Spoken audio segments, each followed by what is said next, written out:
That's bro. below We've been 500. cooking. No, we've been cooking all the teams we supposed to been cooking.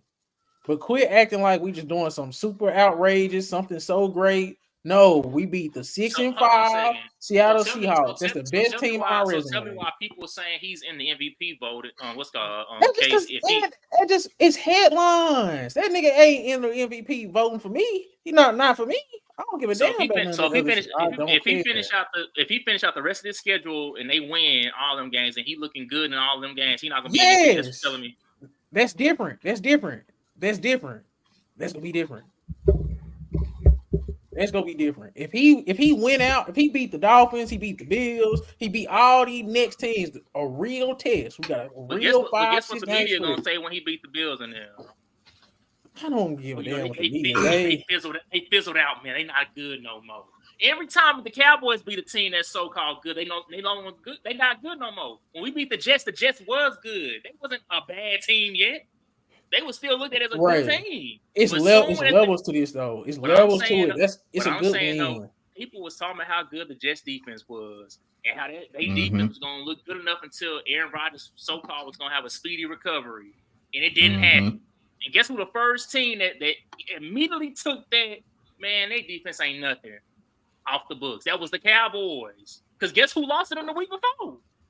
The Bills. Yeah. And that's the team we gotta beat to make it like we good. And we already took the team that they struggled against and lost it. Like, what are we talking about?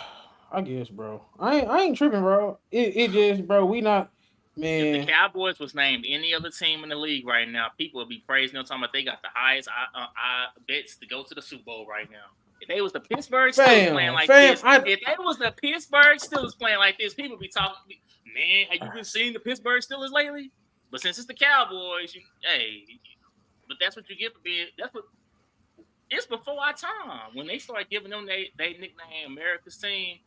From that day forward, people like, nah, I don't like that no more. So right. anything You they trying do to is gonna be fight for hated something on. that doesn't matter. I actually want to win a Super Bowl. I don't want to get picked to win a Super Bowl. I want to actually get to a Super Bowl.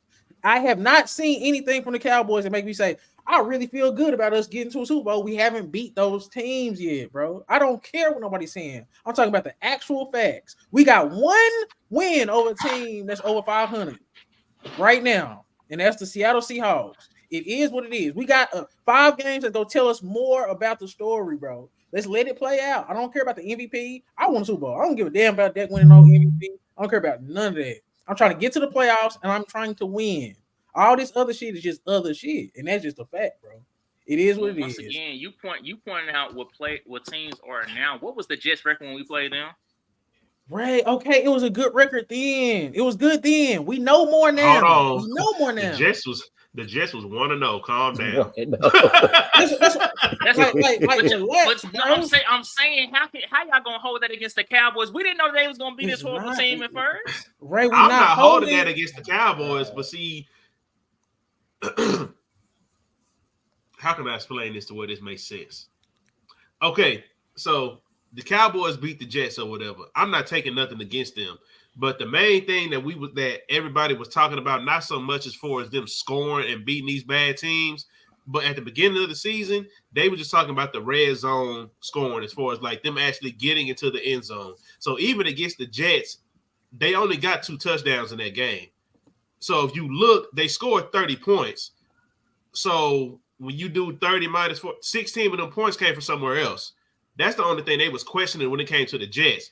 Now, as far as the Eagles losing to the Jets, I feel like every team in the NFL has a bad loss. Like a team they were just supposed to beat, and if they were playing them again, that same scenario would not happen. I said that against Arizona against that Cowboys game, and I said the same thing when the Jets beat the Eagles. If them 2 teams played again, that would be a completely different outcome. So the same way I don't really hold the Cardinals against the Cowboys, I don't hold the Jets against the Eagles.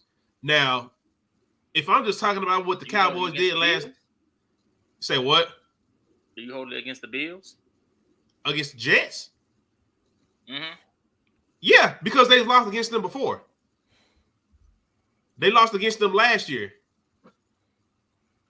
So the Jets just So they always play.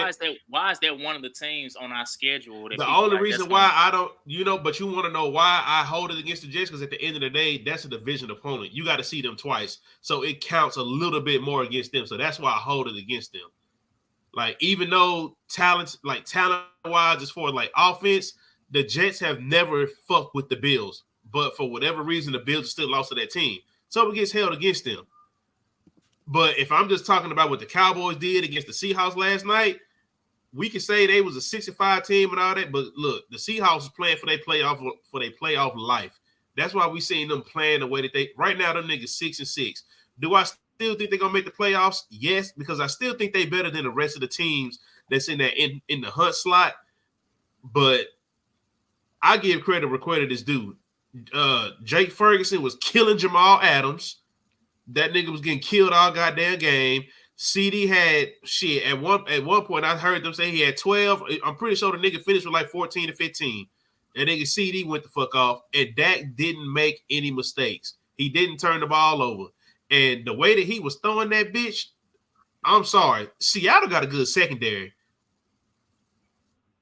Only thing the only kryptonite to Dak Prescott to me is the 49ers defense. If he plays like that last night against any other team, I feel like he can win that game. That 49ers shit, I just feel like he just got to get out his head and he can win that game too. But if he played like he did against that defense last night, which I feel like is a very solid defense, the offense just really turned the fuck up last night. Like, that was a damn good game. And I'm mad I didn't put my bet down because I'm sitting here thinking they was going to have the over-under at 60. They had it at 47.5. Them niggas scored 70. Them niggas scored 70 goddamn points. I was mad as hell.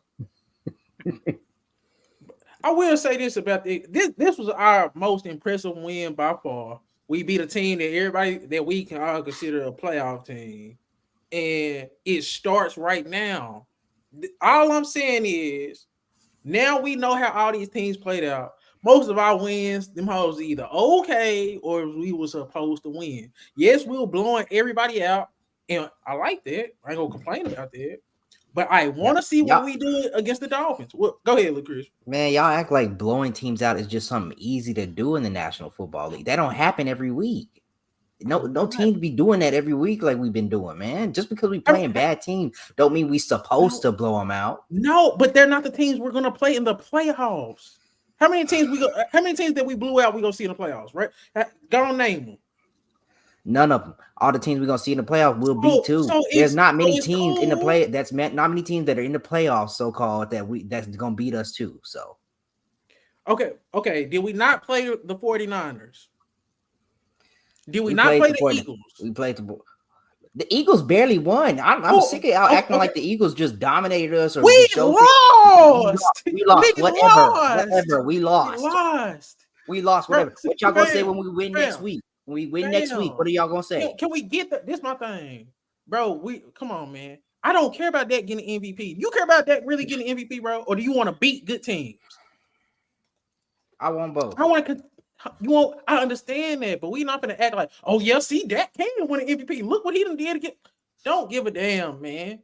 It starts now. The Seattle Seahawks game was the one we needed. I applaud that. Now it's time to move on. I'm tired of all these moral victories, bro. We ain't won a Super Bowl my whole life. Like, we gotta quit this, bro. We gotta get it out the mud, bro. We be too cute, bro. We done beat all these teams. We beat the hell out of them. That's cool, bro. We gotta start beating these playoff teams, bro. The Seahawks win was a good win. It's a good building block, but we not gonna act like we ain't lose to the 49ers bad. It's really like 3 losses if we go keep it above. And we barely lost to the Eagles. I'm not scared of the Eagles. But we got to get it out the mud, bro. We got to get it out the mud. That's all. So, yeah, look, I'm not one of them people, and then we can move on. I'm not one of them that try to take away no win.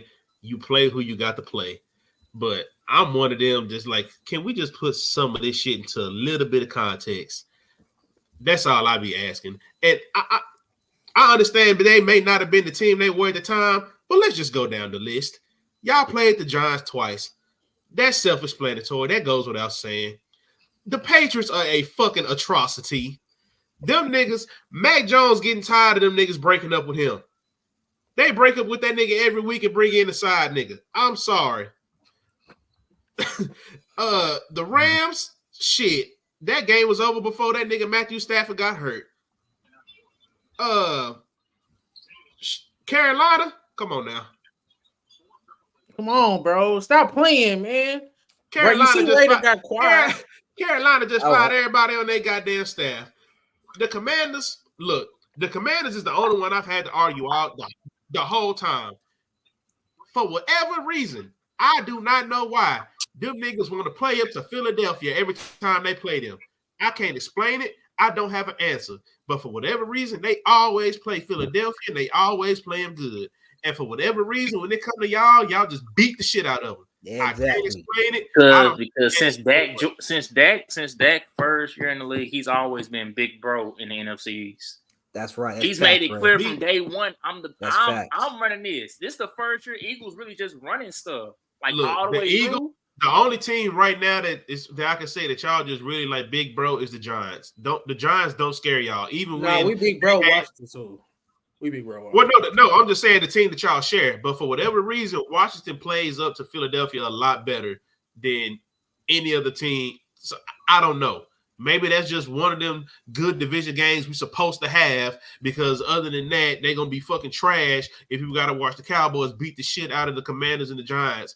Bro, the Commanders ain't no challenge. As soon as I seen the Jerry Jones bring us on goddamn benches in that motherfucker, the Commanders will never in their life have a competitive game with these niggas again. I don't give a damn who they draft. It's not gonna happen.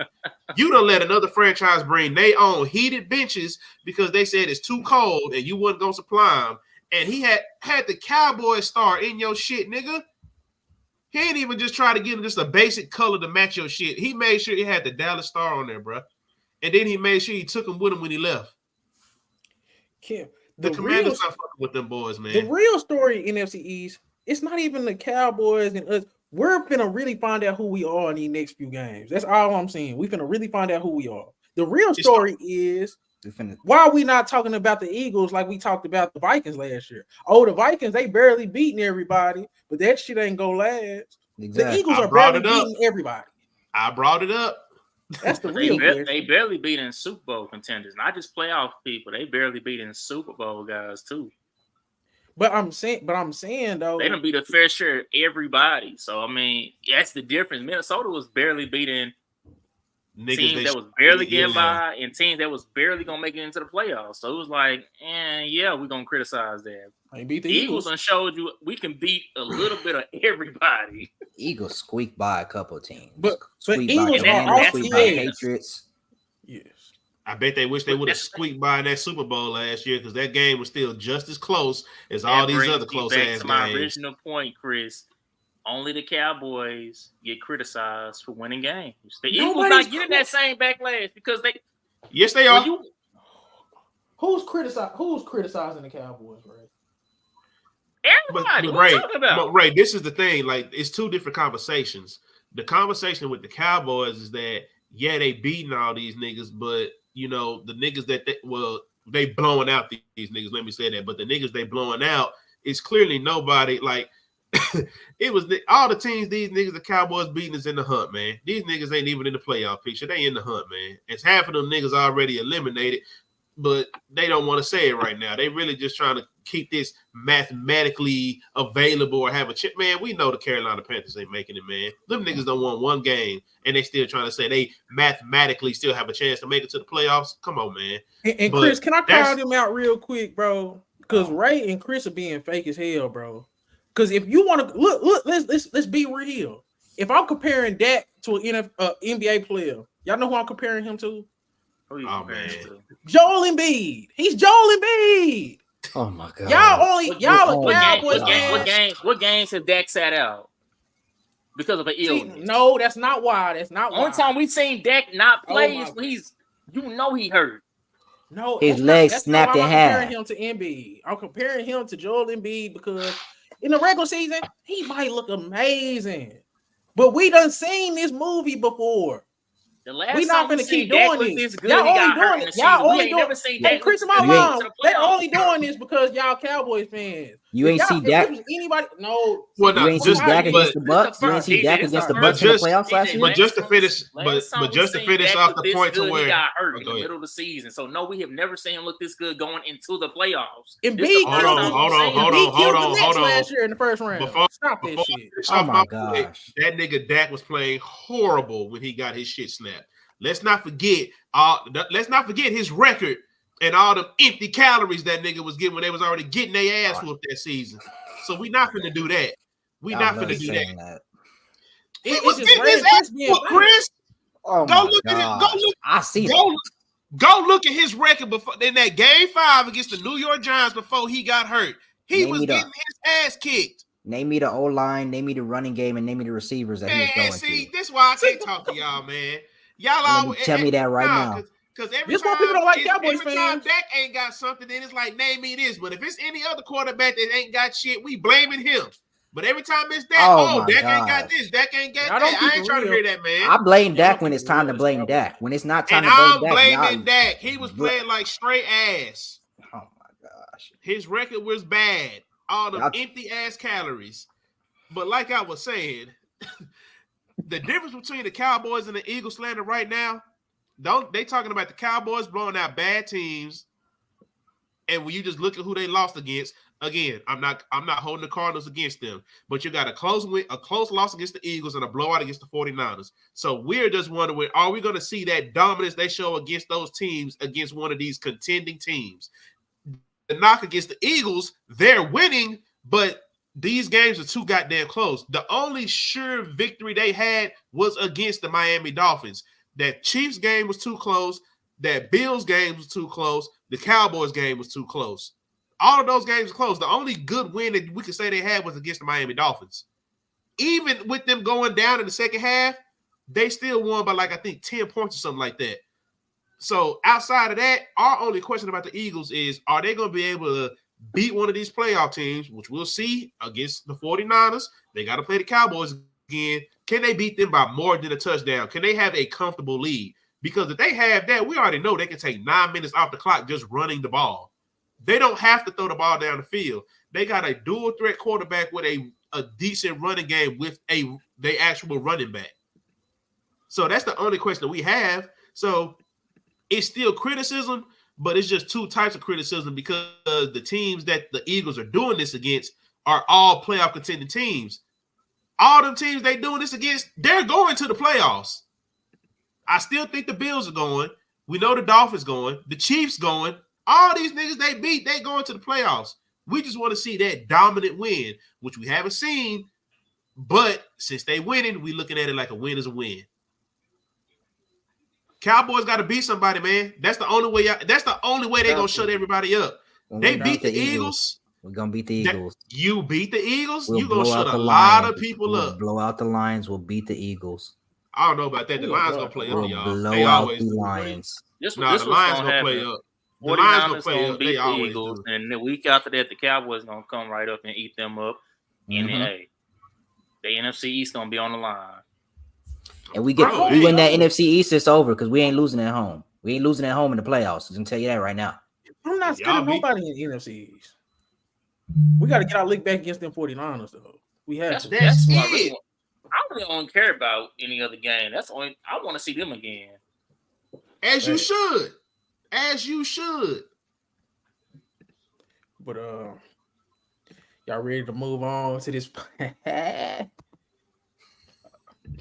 Say dog. I know y'all probably done seen. I made a video on my channel, bro. I seen a couple videos on your channel I want to talk about, but I'm gonna let you get this one out first. Ooh, okay. But I was just looking at the Paul George shit because I was watching the Clippers because I really was trying to see why is everybody blaming Harden? Is it really his fault? So I just been watching the game so I could talk my shit. And one thing I have noticed, bro, Paul George is trash, bro. It is what it is. Because I have to see because everybody's saying Westbrook, Harden, is it Tyronn Luke, is Kawhi falling off? Paul George is stinking it up, bro. He just stinking it up. And to back up my point, in his last 8 games, Paul George been 22 points, 6 rebounds, 5 assists, but he been shooting 41 from the field and 36 from the 3. Like, that's not terrible, but it's just like, bro, I thought he was gonna be on his bully. I got killed. I got killed in the comments of my video because I said he been playing bad since the Knicks and they was on my ass. So I'm gonna ask y'all, is Paul George underperforming? Yes. Now before y'all answer, yesterday, say, y'all ain't see this nigga put us on blast. Y'all ain't see this nigga screen them goddamn text messages trying to call us out on that goddamn video. Yes. Cause bro, y'all see, cause ain't nobody caring about Paul George stinking it up, bro. Nobody cares. Nobody cares, bro. That shit ain't on Harden, bro. We just seen Harden go off. Him and Kawhi go off against the King. And we just seen Paul George. This was my only thing because I really didn't add. Oh, and well, shit, we can talk about that later because I know we're gonna go over our picks or whatever. But it's not that like I wasn't necessarily trying to put it all on James Harden. It's just I get the move, but I don't think you really needed to make the move if that makes sense. Because it's like because me personally, I feel like everything was clicking on all cylinders. Just me personally. I mean, if you just want to have some extra insurance for when the playoffs come around, if you were just expecting somebody to get hurt, I don't think it's cool to think that way. But, you know, just knowing who these two niggas are, okay, whatever. I just didn't think it was. You finished that because you said it's I ain't thinking. What was you talking about with the Jordan Clarkson shit? You was making fun of them after they lost to the Jazz. What you say about Jordan Clarkson? What you say about Jordan Clarkson when they lost to Utah? Look, man. It was 5 games in. They beat some scrubs, man. And they lost to a scrub team. That resume was not that good before James Harden came. I feel like I'm not saying the resume was good. I just felt like it was, but the star players on the team was playing and shooting good. Is basically what Chris saying. That's all I'm saying. Everything. I think everything else around them just needed to kind of click. But I just feel like them 3 right there, they was all playing good together. It just came down to everybody else trying to figure out how to play with them. Because Russ, look, I don't know what came over this nigga to where as soon as James Harden got there, this nigga thought he needed to take 18 shots a game. He wasn't doing that. He was playing his role. He was being the energy, the shit that Kawhi ain't got, and clearly Paul George ain't got the body to do no more. I feel like they finally figured out how to get that shit to work. And now you got to get a 4th person involved. I feel like you got a good coach to do it. It's just one of the things. It's like, damn, you finally get it to where this is working, and now you got to change some shit up again. Mm-hmm. In my whole thing, I'm just hoping that don't nobody go down to where they don't get that chemistry. And right now, I can't say the fact that Kawhi played this many games. I'm actually proud of that nigga. But I didn't think it was a move that needed to be made. I felt like they was good enough. I felt like they had enough depth, and I felt like they was gonna figure it out to where they were still gonna be a top 5 team without Harden. That's just the way I feel, just because they had depth. Ray, what you was saying, man? Because I'm gonna attack this after we get your opinion and little Chris' opinion. I mean, you can, and then because shit, you already got an agenda against that nigga PG anyway, so. But no, I was just speaking on since the Knicks game. Now after last night, another game added to that. So the last, including that Knicks game, that's 13 games ago to now. Out of 13 of those games, he done played terrible in 8 of them. So when people talking about he only had 1 stinker, I'm like, that's one, bruh. No. And bro, he go ahead. Bruh, against Denver, he shot 15%. Yeah, I gotta hurry up and let DJ go. He itching to go. He ready. He ready to cook. He shot 15%. They don't. Nobody cares. You see, he shot the Chris is not even. They don't care. Nobody cares when Paul George think it up. Keep going, Ray. My bad. But no, this man, I don't think we ever had an all-star level player borderline superstar that just gets this much lenience towards them. It's like, bro, what? I guess I don't be expecting that much from Paul George no more. Maybe that's why I don't care that much. Chris, you ain't been paying attention to what people say about this dude. They act like this man is Michael Jordan in the flesh, bro. Ridiculous. It's ridiculous.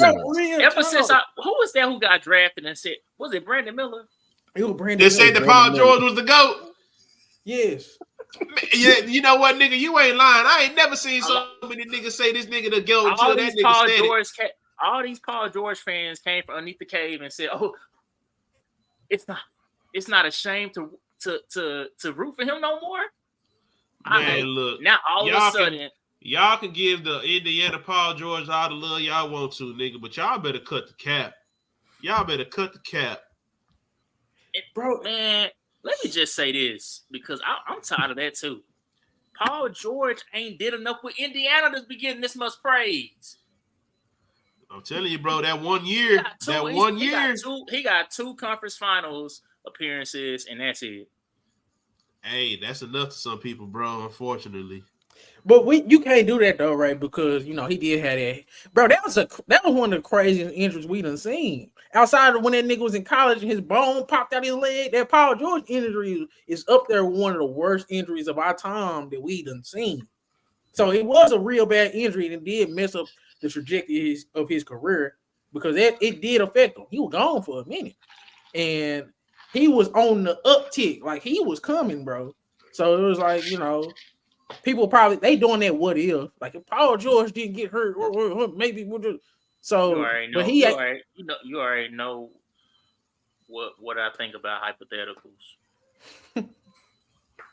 I'm just letting you know, man. He's 6'8", got a little bag. His highlight tape is ridiculous. That's cool. Guess who else had a bag in our era that only we talk about?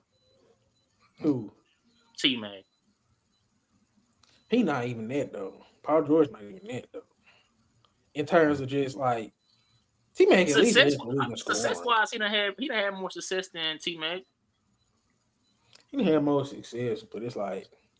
Yeah, resume-wise, maybe resume-wise, but I'm mad we ain't get. I've never looked at Paul George like he was better than T-Mac. At T-Mac best, Paul George ain't missing with it. But I'm saying, don't you see how this it's certain people from our era that thought T-Mac was the best player. Like, they legit thought he was the best. I'm like, yeah, T-Mac one of my top 3 players. But I never elevated him over Kobe. I'm like, how am I put him over Kobe? And Kobe is winning. They're both even skill-wise, but one of them is doing more in the playoff time. So how can I keep continuing this debate? But this is what I'm saying. Even when Paul George was winning, he was never a top 5 player. He was never really in the MVP conversation. He didn't get to the MVP conversation until he was with Oklahoma City. I'm saying Paul George is he's really on the chair of like Vince Carter now. You see what like Paul George, like you could say T-Mac at his peak, he was a top 5 player in the league. You can never say that about Paul George at any moment of time, ever. Paul George ain't never been no top 5 player, bro. So who was a top 5 player when he was at his peak in Indiana? Who was a top 5? I know LeBron is number 1, of course. People say LeBron, his peak is KD. Okay. LeBron, KD. Don't you dare say Steph, because Steph was no. Oh my. No. Wait, hold on. What year was this? Oh no, that was like 2014. That was like 2013. Say, boy, hey, he wasn't no top 5 player yet. Man, let me see. I gotta go look. I don't remember who was all in 2013. 23rd. You want to put Melo there? Melo with the game. But then again, Paul George. Paul George and them beat him. So if he wasn't a top 5 player, he sure was giving top 5 players a run for their money. I mean. No. You can say he was borderline top 5. He was definitely top 10. Because Chris Paul was still up there. Man, you putting Chris Paul over Paul George when he was in Indiana. Bro, are you serious? Y'all not finna. Okay, we not finna do this. We not finna do it. What years was Chris Paul top 5? Please tell me, because if it's more than 1 year, I think you want something. So, okay, I gotta go through and look. Let me look at this year because y'all not gonna act like people was picking Chris Paul and the Clippers to win a championship and go to Western Conference Finals. What was they? And what they was was they wrong. doing? What was they doing? But Blowing leads. no, but what was they doing? Blowing leads and underperforming. And But who was why- their leader? Oh my god. I mean, Okay. that don't mean I gotta look at Chris Paul as top 5, but I definitely feel like Chris Paul was a top. He was in the top 5. He was a top 5 point guard. He was not a top 5 player. He was closer to top 5 than Paul George ever was. What? I ain't never heard nobody put Paul George on the top 5 list. I've never heard nobody put Paul George on the top 5 in list. 2013. Chris Paul a top 5. That's crazy. People still had Derrick Rose. Bro, nobody ever put Paul George over Derrick Rose. You naming off years where Paul George wasn't even Paul George shit. Derrick Rose. What was it, 2011? Come on, Bro, man. bro, hey, my memory bad. Bro. I'm trying to see, bro. I'm trying to pick up. So what year Paul George we talking about? What year Paul George we talking about? He was between what's that? Well, I guess you can say 2012 through 2014. You want At to say least two of those years. At least 2 of those years, Paul George was either tiptoeing into that top 5 conversation, or he was, like I said, he was giving. Bro, he was battling with LeBron and looking like he belonged there. And LeBron was the best player in the league during that time. So you telling me that it was 4 other people that was definitely ahead of Paul George, and he battling the number 1 guy, and he's holding his own. The only other person I would put ahead of him was KD. Nobody else was a sure enough bet. Oh yeah, he's better than Paul George. No, not during that time. So let me see. Man, this dude Paul George was on the NBA 3rd team. Because Steph Curry, what position he played? LeBron and KD is ahead of him. They had Melo. So I give me a specific I year. get that. But like I said, he beat Melo in the playoffs. But I'm saying nobody who do you remember saying Paul George is a top 5 player? That's the only thing I'm saying. And y'all poo-pooing Chris Paul, and Chris Paul was first team All NBA. James Harden was still around at this time. He first team All NBA.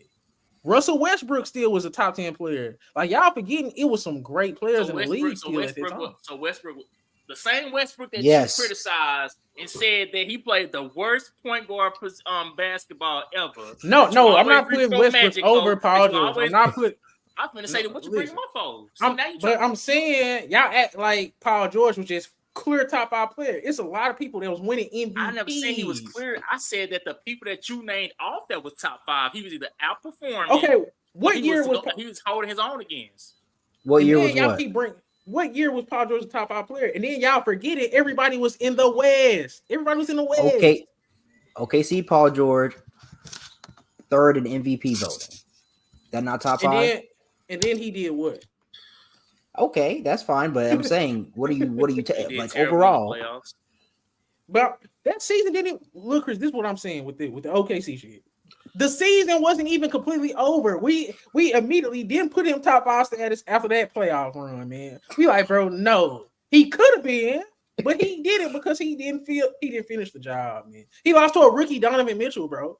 And Joe Ingles, bro. Hey, I'm not defending that. I can't defend that. But I'm saying if we go talk regular season, with a whole season wise, probably not. But there he was borderline top 5 for sure. Man, top 5 players and what? See, y'all still ain't even gave me a year. That's how much y'all been running. I already said the 2012. 2012-13 year, all the way to. I say them 2 back-to-back years. Those back-to-back years. I just give you that. Yeah. Those back-to-back years because he got hurt the next year after that. Okay, I'm starting at 10. And this is what year is this? This is 2012, 2013. I'm finna share the screen. Y'all got me fucked up. Y'all be trying to play me like a nigga just be on some bullshit.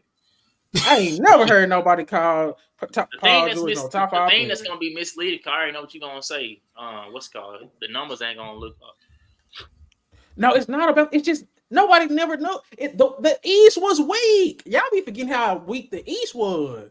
DeMar DeRozan was getting to conference finals. How many times was he a top 5 player in Well, the that was NBA? way after Paul George and them. But I'm That just was saying when how LeBron went back to Ray. what's his name? I'm Cleveland. just saying how weak.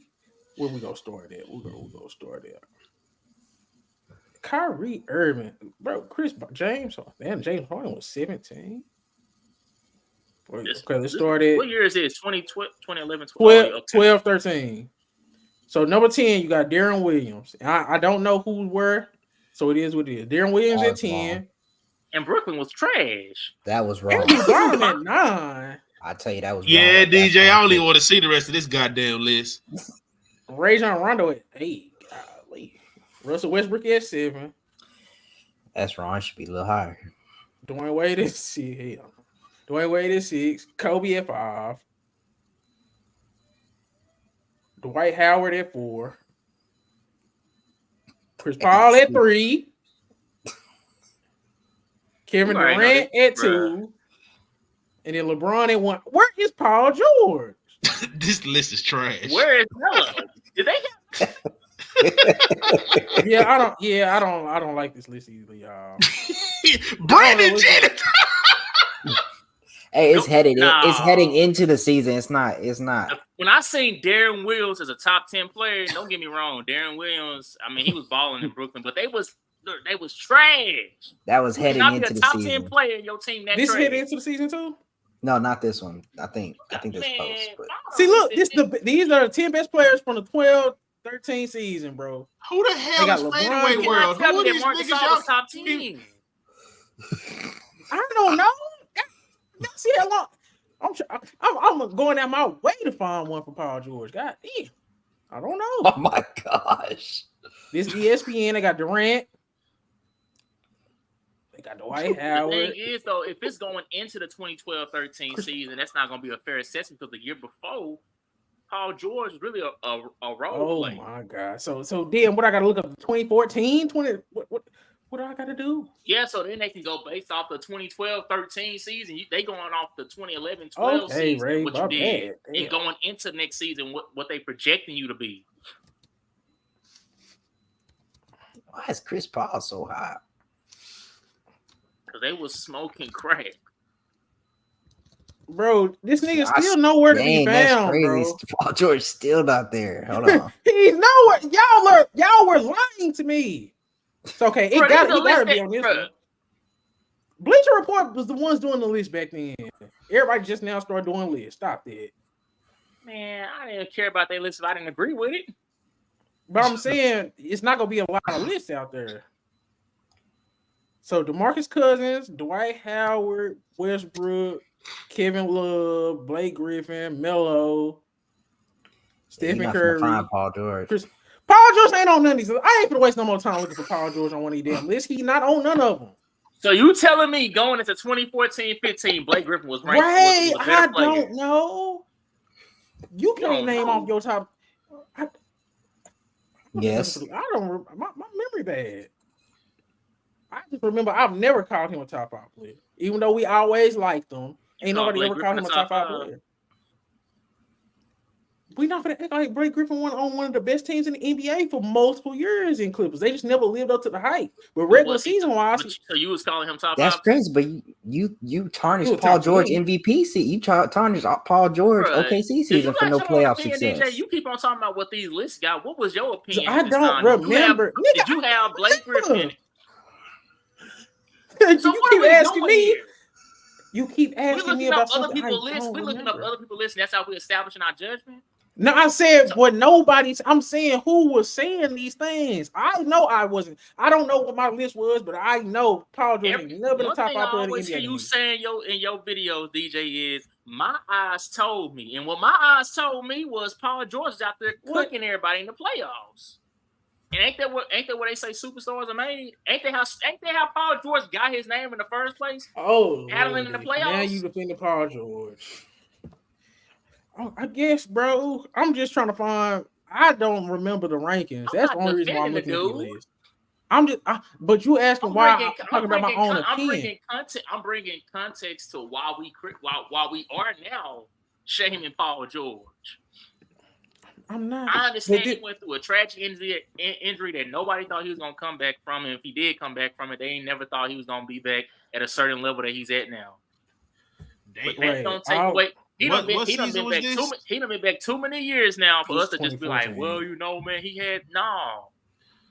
I'm looking at 2012, 2013. He was just a playoff riser. Steve Nash and Lakers jersey is crazy. I'm just looking at points per game.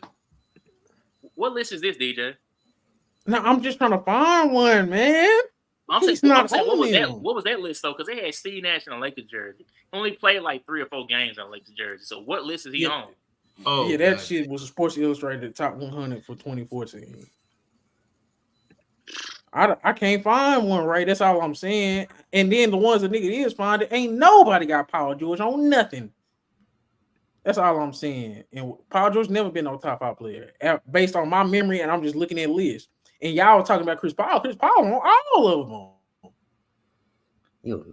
You love it. There you go, right there. There you go, right there. Hold on, right there. Here go Paul George on this one. Dude inflated George had somewhat disappointing season. And the first thing it say, George had a somewhat disappointing season.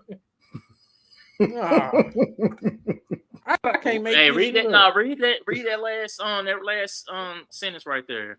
The 24. Okay, but don't be fooled by his soft-spoken demeanor and the lack of flashy statistics. George is an extremely difficult defensive assignment, and his combination of skills and athleticism is second to only LeBron.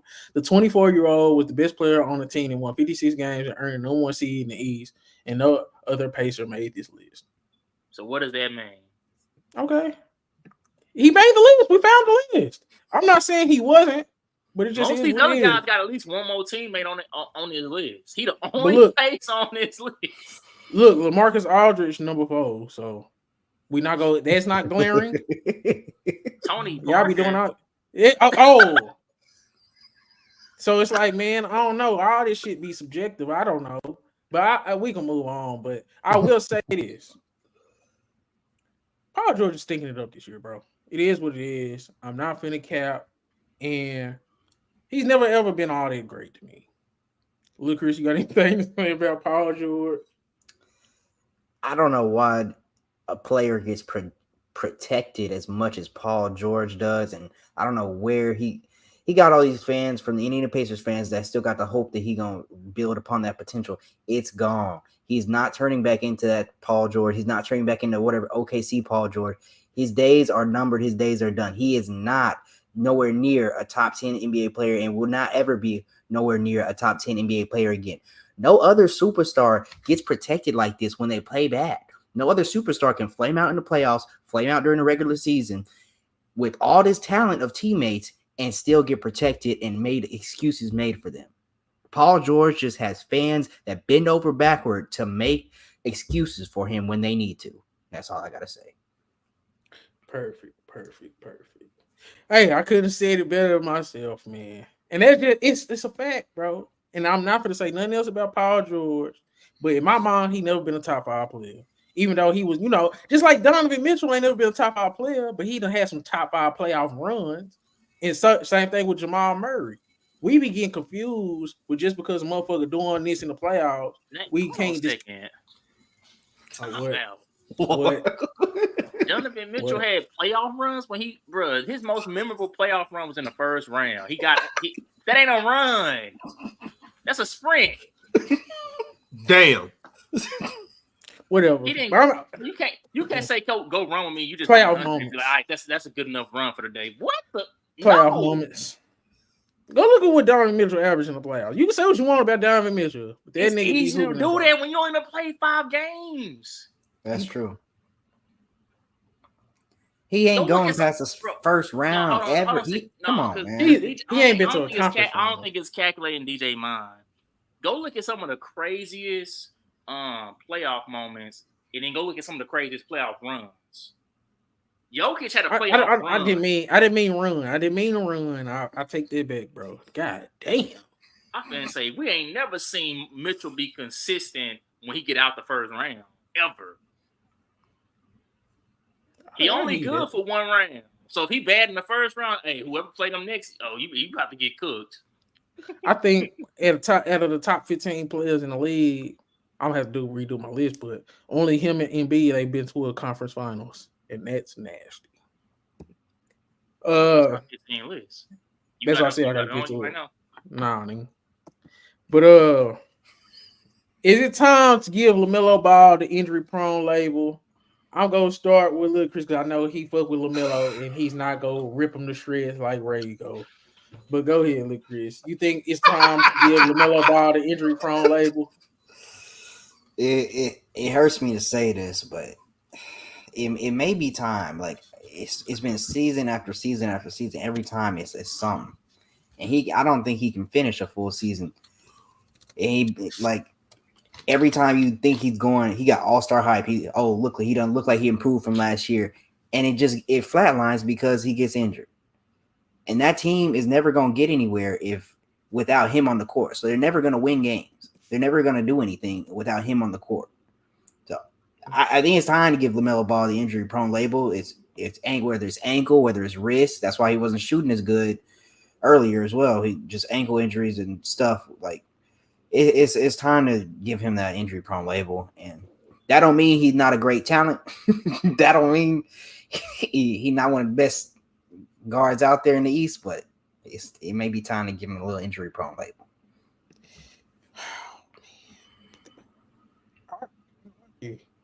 That nigga keep getting hurt, bro. He been getting hurt since he came in the league, and he has a family history of motherfuckers getting hurt. That boy got glass ankles worse than Steph. Is it them shoes they got? Like, is it they shoes? Why everybody keep saying that? LaMelo ain't never stuck a foot in no big baller brand shoes, bro. What shoes he be wearing? He wear Puma now. He got his own Puma brand. Yeah. That big baller brand shit is already the same shoes J. Cole was opening in. That might be a problem. Man, Jacob, bro. That dude be still trying to struggle hoop. But this my thing with LaMelo, bro. If it weren't for the injuries, bro, LaMelo was averaging 30. What was he averaging these last 10 games? He was averaging 30? Cooking. 38 and 6 his last 10 games. 49 from the field, 43 from 3. Now, and what was their record in those 10 games? See, now you bringing up records. But when it be your people, you don't care about their records. Terry Rozier just whooped their ass yesterday.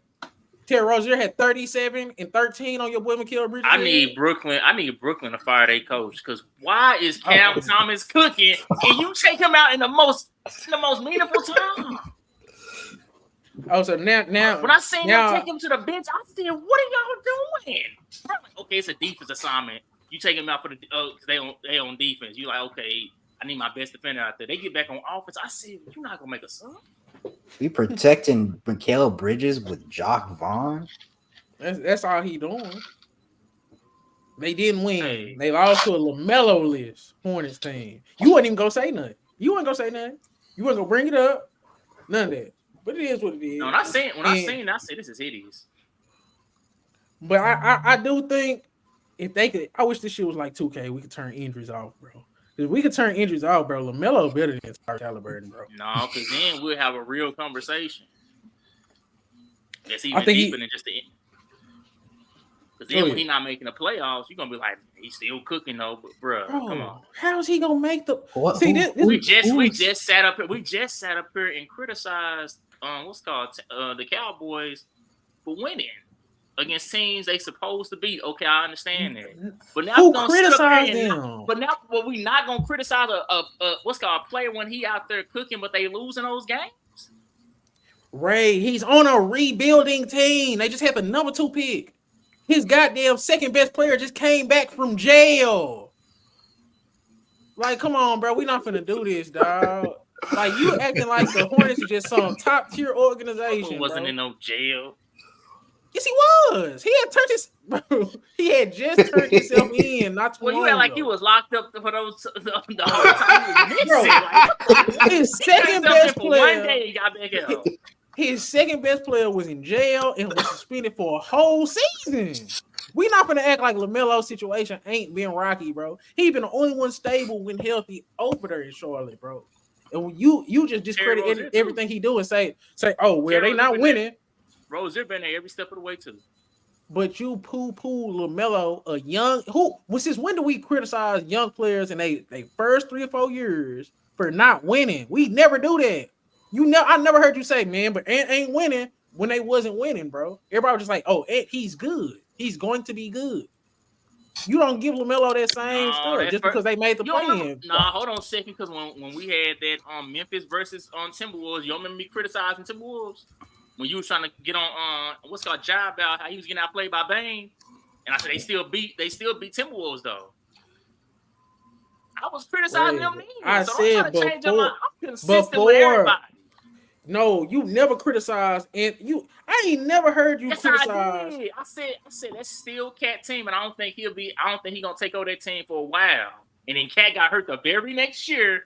And Ant got forced into a role, and he was ready for it, though. I didn't think he was ready for it, but he showed me different. But, Ray, you got to be realistic with the roster that this nigga LaMelo has, bro. What do you expect from this roster? Is he underperforming with this roster? They beat Boston. Is this roster supposed to be better? And they did beat Boston. They the Jets then. They got one good W on their record. But I'm saying, just judge LaMelo based off how he's playing because we know his team is trash. We broke down how his team is trash. His coach is probably trash. We don't even know who the owner is right now. Who was the Hornets owner after Michael Jordan? So, what's the name of the Hornets owner? We don't know what's going on in Charlotte. They're a democracy right now. See, but my thing is, I feel like you unfairly judging LaMelo based on his situation, and you using his situation to be like, but he ain't winning. He ain't winning. Like come on, dog. Tyrese Halliburton in a better situation. You saying situation like they going through something serious, dude? This is basketball. See, now you trying to poo-poo it. I'm trying to say, okay, how many wins did you expect the Hornets to get this year? Where did you expect them to finish? Even if fully healthy, I didn't expect much out of them. So why are you criticizing him for not winning, but he's starting to play great basketball? Because you are so high on this guy, like he's that, and you compared him to a guy. First, hold on a second. Because we was talking. The original argument was LaMelo versus Halliburton. Mm-hmm. Halliburton has been performing just as good and winning, but somehow you still keeping him at the same level as LaMelo, and that ain't fair. That ain't fair to Halliburton. Halliburton been winning and playing the same exact level as he has, and guess you don't value winning as much, I guess. Nigga, healthy LaMelo in the same situation can do the same thing. He can do the same thing. Quit acting like, bro. As soon as a nigga get in a winning situation, you just automatically elevate him over a nigga that's in a bad situation, but it's damn near the same damn player. They're the same molded type of player, bro. And if you put LaMelo in Halliburton's situation, the same shit's gonna happen. He still got Rick. No, it's not. LaMelo not gonna be there. Now Halliburton he been injury prone too. He not exclusive to injuries either. Last year was the first year he got injured, man. Last year was the first year he actually playing meaningful basketball as a starter. Exactly. Last year was the first year he had a team. Last year was the first year he had a team of his own. What was they doing when him and Turner was both healthy?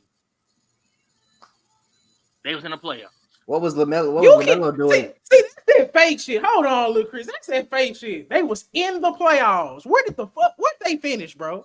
You get to talking about what are you talking about? Bro, where was LaMelo before he got hurt? You can say that about anybody. You use the same shit with LeBron. Oh, no, well, when LeBron first got to the Lakers, they was in the Turner ended up Miles Turner got hurt before Halliburton, and they was still winning games. So I don't want to hear nothing about my second best player not there. That's why we losing. Halliburton was still winning without Turner. They started losing once Turner and Halliburton was out. How many games was they winning? You act like that was just some big ass sample size. That shit was a small sample size before all them niggas start getting hurt and them niggas fell out the standings. That'd be that fake shit you mother be doing. Oh, they was winning for a brief period of time. Let's pause that and say they would have been somewhere. But if I say some shit like that, when I say LaMelo actually finished in the play-in, you shit on that. Halliburton didn't even get to the play-in, and you saying, but they was in the playoffs before motherfuckers got hurt. We don't know where they would have been if they would have stayed healthy and played out the season, bro. You taking a small little sample of what was going on and say, if this, if that, but then you the same dude that say, I don't do hypotheticals. I don't like hypotheticals. When did I say they were going to make it? I said they were in the my playoffs God. before they got hurt. How's that a hypothetical? That's But what does that mean? What does that mean they was in the playoffs? If they weren't in the playoffs? When their best players was playing before they got hurt, they was in the playoffs. They only got out of the playoffs once their best players got hurt. When has And that's what I Lamelo been understand. healthy and never been in and hasn't been in a playoff hunt? You can only say playoff This hunt because year? the niggas wasn't in the playoffs. This year they was not making it to the playoffs. So he said, you know what? Let me play my trump card. Injury. Let me just lay on the ground and hold my ankle. Injuries. We ain't making it to the playoffs anyways.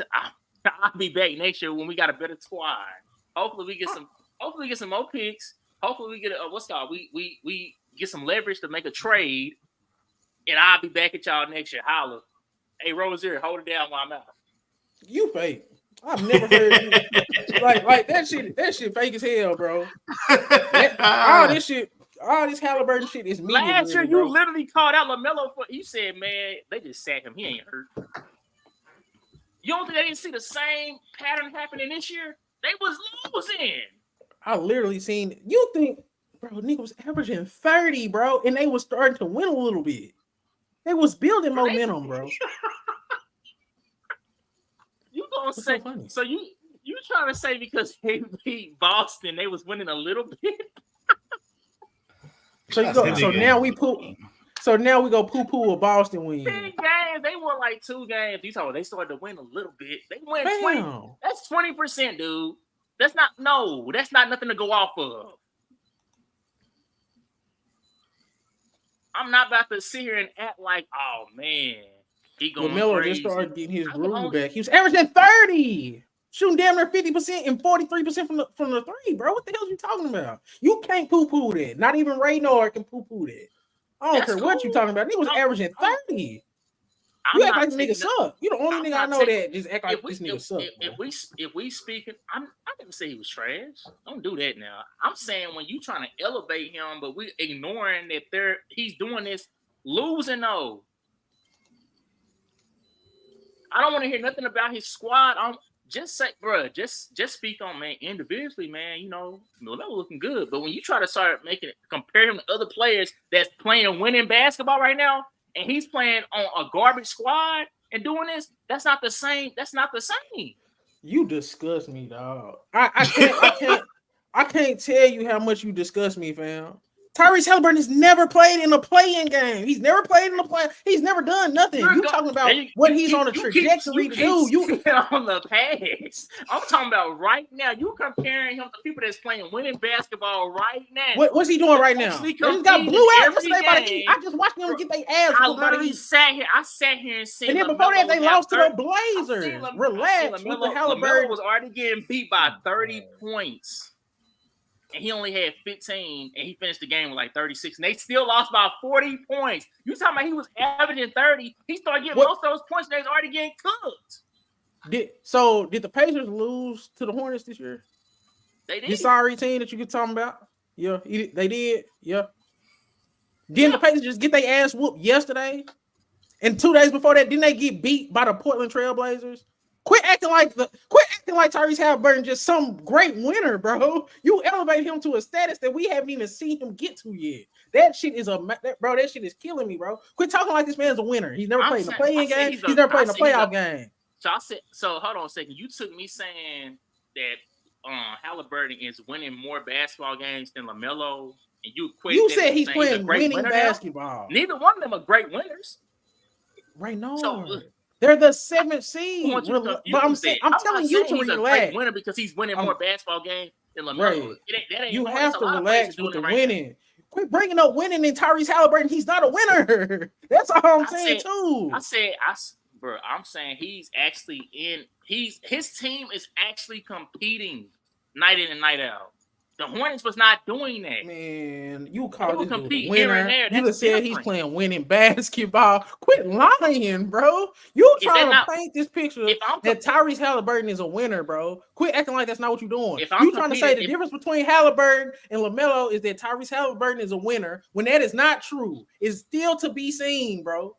They was in a great position a couple weeks ago. They were top 6 seed. Now they're in a play-in team, bro. They're 9-8, bro. Quit acting like this nigga just so far ahead above LaMelo, dog.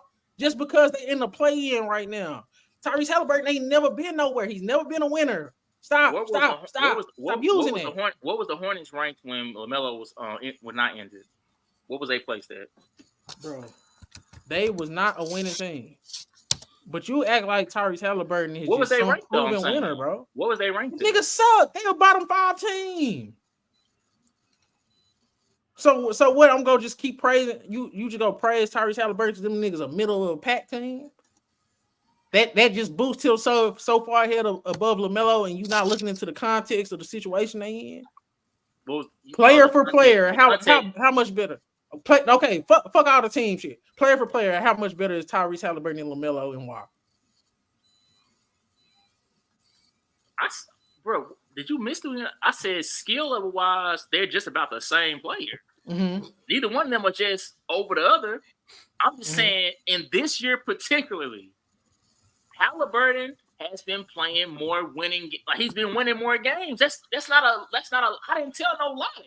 You start trying to say you acting like they didn't. I didn't say none of that. I just said he's winning more basketball games than LaMelo. Is that true or false? That's true. You went on this big old tirade and you missed it. You started taking everything I was saying and misinterpreted what I was saying. I would say he's winning more basketball games at the same skill level as LaMelo, and they don't elevate him a little bit. Like no, not to how. What's supposed to be so elevating about it, man? Can we let it play out first? So he ain't did nothing. What was the main separator? Because last year we had the same argument about Fox and Halliburton. The main thing you said was Fox team was in the playoffs. Halliburton can't even get to the playoffs. Now that we got this new argument about Ball and Halliburton, now you saying it don't even mean nothing just because he win the games. Is this a true statement? Halliburton is not in the playoffs. He's in the play-in right now. LaMelo has been there, done that. When you said that about Fox, that was the beginning of the season. Are you forgetting that? That was the beginning of the season last year when you made that argument about Fox and Halliburton. Stop. We talking about right now, right? Mm-hmm. Tyrese Halliburton is in the play-in right now. Yeah. LaMelo Ball has been in the play-in, right? Mm-hmm. Okay. What's the difference? LaMelo not in the play-in this year. But I'm saying you're elevating Tyrese Halliburton over LaMelo Ball just strictly off right now. That's what you're saying. Just say that. I'm just saying for this season. But don't act like he's just so far above LaMelo because of accolades or winning, because in neither of those categories, he's not. LaMelo has shit that Halliburton don't got. Rookie of the year, and he's been to an actual play-in game. Let's let Halliburton get to check some of this shit off before we just start saying, "Oh yeah, Halliburton better than LaMelo." Because you look at the numbers, and he's gonna be on the NBA team. Okay, I like that. Okay, he's not gonna be on an NBA team. Okay, I don't think you've been seeing what he's doing. He got some numbers that only 2 players done did before in NBA history. None of them playing right now. 40 and 10 on a franchise. No, that was Trae Young. We was talking about. I don't know where all this. I don't know where all. Ray, you fake as hell with this Tyrese Halliburton shit. That's all I'm gonna say, bro. But we got another topic. Y'all ready to move on? To anybody else got anything else to say about LaMelo? How is this fake? I've been defending Halliburton. How is that fake? I was defending him when you tried to call him trash last year. You actually called him trash. I ain't never called LaMelo trash. I said that his team. Halliburton ain't trash. I just be talking shit. But Halliburton ain't, bro, this is my thing. Halliburton has never been better than LaMelo, and I'm not ready to say that he's better than him now. He's never been. They first 2 years, nobody ever said he was better, and it's nothing LaMelo have done outside of not staying healthy. LaMelo, bro, Lamelo literally was getting killed by Halliburton until he got that one stop at the end of the game. He was getting cooked by him. So before you try to say that, no, Lamelo was looking trash that game. He had that one stop that saved Lamelo was him. looking trash, period. And then he started picking it up. He literally started killing the whole league. It is what it is, bro. Halliburton woke And that boy including up. a win against the Celtics. Halliburton And then you're woke talking him about a up. game that he won. You Who- some who super motiv- who Mr. Winner. You talking about a who nigga motivated who his won play? the game. Who motivated his play? After that game, what happened? the Exactly. hell? He won that game. You talking about a game like he lost. At the biggest moment, he saying, got like, the stop. But you don't He think got you the don't think, win. You talking you about don't this think- cooking and all this other shit. When you wouldn't do this for nobody else, you would talk hold about on the a second, win. hold on a second. Let's take this back to the old days when we was hooping. Just because we got a win, it still sting on the inside when we was getting cooked by somebody.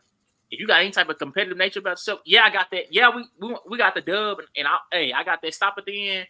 But I remember that this dude had 30 on me. Like, I'm celebrating with the team right now, but when I go home on that drive home, I remember, man, that dude put 30 on me. He ain't gonna do that again. Matter of fact, whoever my next opponent, so I want them to feel how I'm feeling right now. You don't think that didn't bother Lamelo getting cooked? I don't care about that last stop of the game. That bothered him that he was getting cooked by him. He won the game, man. That's like you see, he do all that talking about winning and all this other shit, but then now it's some moral shit or I got cooked deep in my heart ass. What? Nigga won the game. You talking about all this winning, but when it's somebody you like, you talking about the moral victory that he had. He cooked them, but lost. So what? We was talking about them as individuals. You saying he ain't never been better than Lamelo, but he literally outplayed Lamelo. And lost. Okay. What? So that team win put Lamelo over him, even though he got cooked by him. No, you bragging about a loss when your whole argument for Halliburton was him being a winner. I'm bragging about when they played each other. Lamelo clearly was not better than him. At least not that night. Okay, his team got the dub, but he was getting killed. Man, Lamelo was cooking that boy all last year, bro. Yeah, bro, you be on some. All right, and we all said that boy barely played last year, bro. Fam, Lamelo Ball. Everybody knew coming in. He was coming off an injury. He was having a slow start to the season. He was playing his way back into shape. When he played his way back into shape, the last 10 games, he was averaging 30, and he was kicking everybody's ass, man, on great efficiency, bro. Like, we not finna act like... Hippo was losing about 40 points some of those games. You talking about he started kicking ass. Like, get out of here. You losing about 40 points, and you talking about he kicked... Like, you just told me that a moral victory. And you sitting up here doing the same thing for Lamelo. You don't hear yourself? Lamelo was getting killed in those games. But he putting up 30, so it means something to you, huh? You just said Halliburton got cooked yesterday, but he put up 33-10.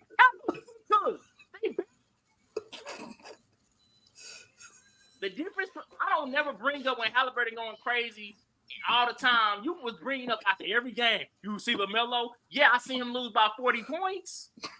Bro, before Lamelo went down, they was on a 2-game winning streak. He was literally starting to win. That's probably only 2 games they won in that 10-game streak. Oh my, fam, he started killing. And this is what I'm saying. They beat Boston. They beat the hell out the Wizards. And then he got hurt, and then they lost to the Magic. Like, but he was starting to put together. He was building momentum. Miles Bridges just came back. Terry Rozier just came back. All the other times, Miles Bridges was gone. Terry Rozier was hurt. Gordon Hayward was hurt. Brandon Miller got hurt against the Knicks. You don't want to put nothing into context. It's just their team was trash. Nothing was going on. When they had their full team, the full roster, everybody was available to play. They beat Boston and they beat Washington, and then LaMelo got hurt.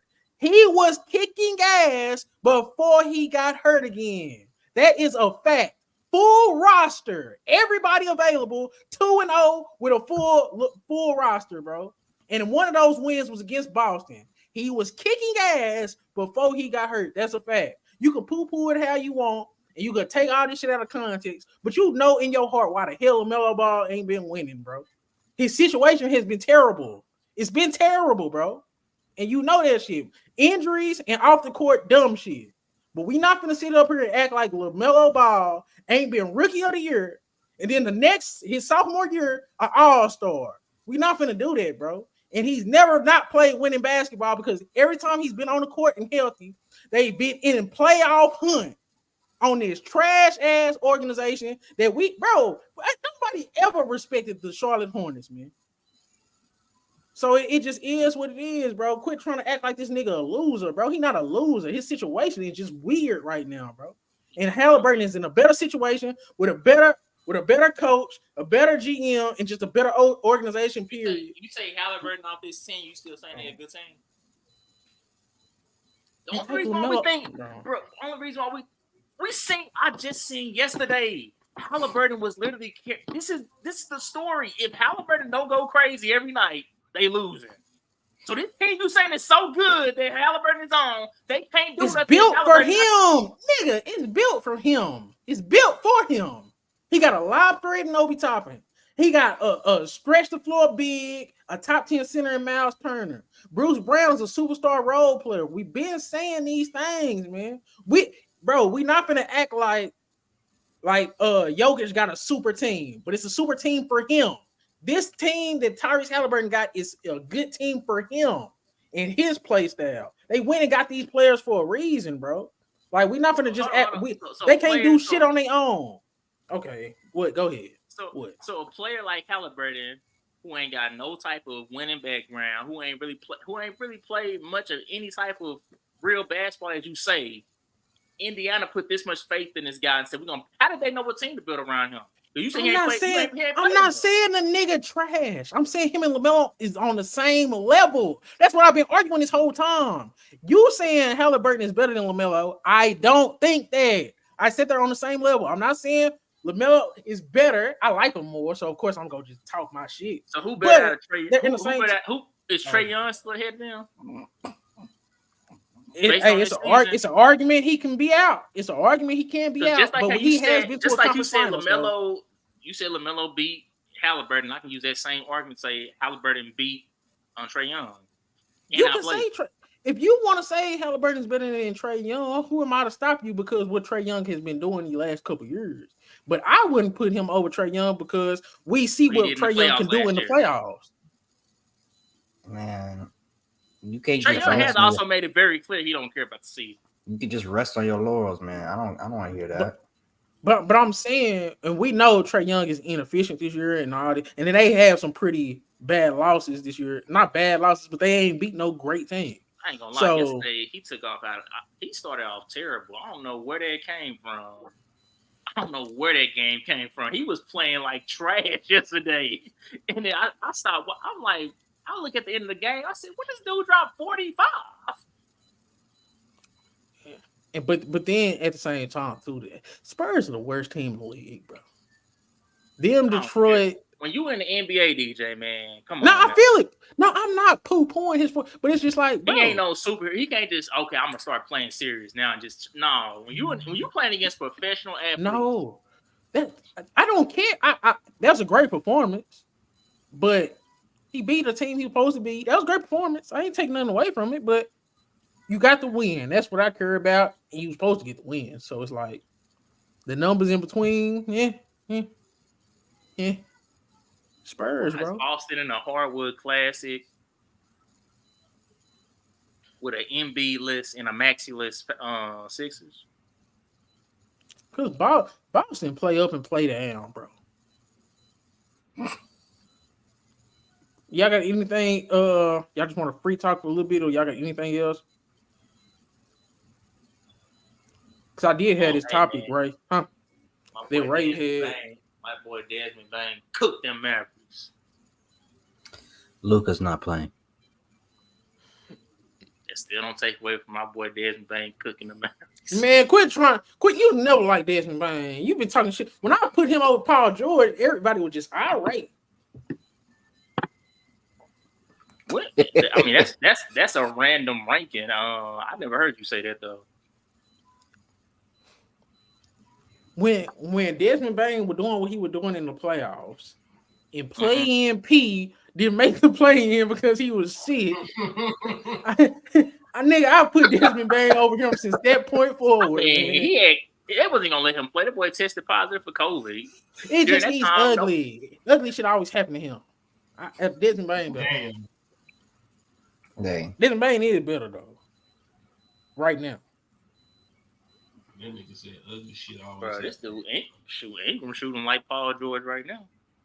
Bro, Ingram is a longer version of DeMar DeRozan. This is an ugly field goal percentage.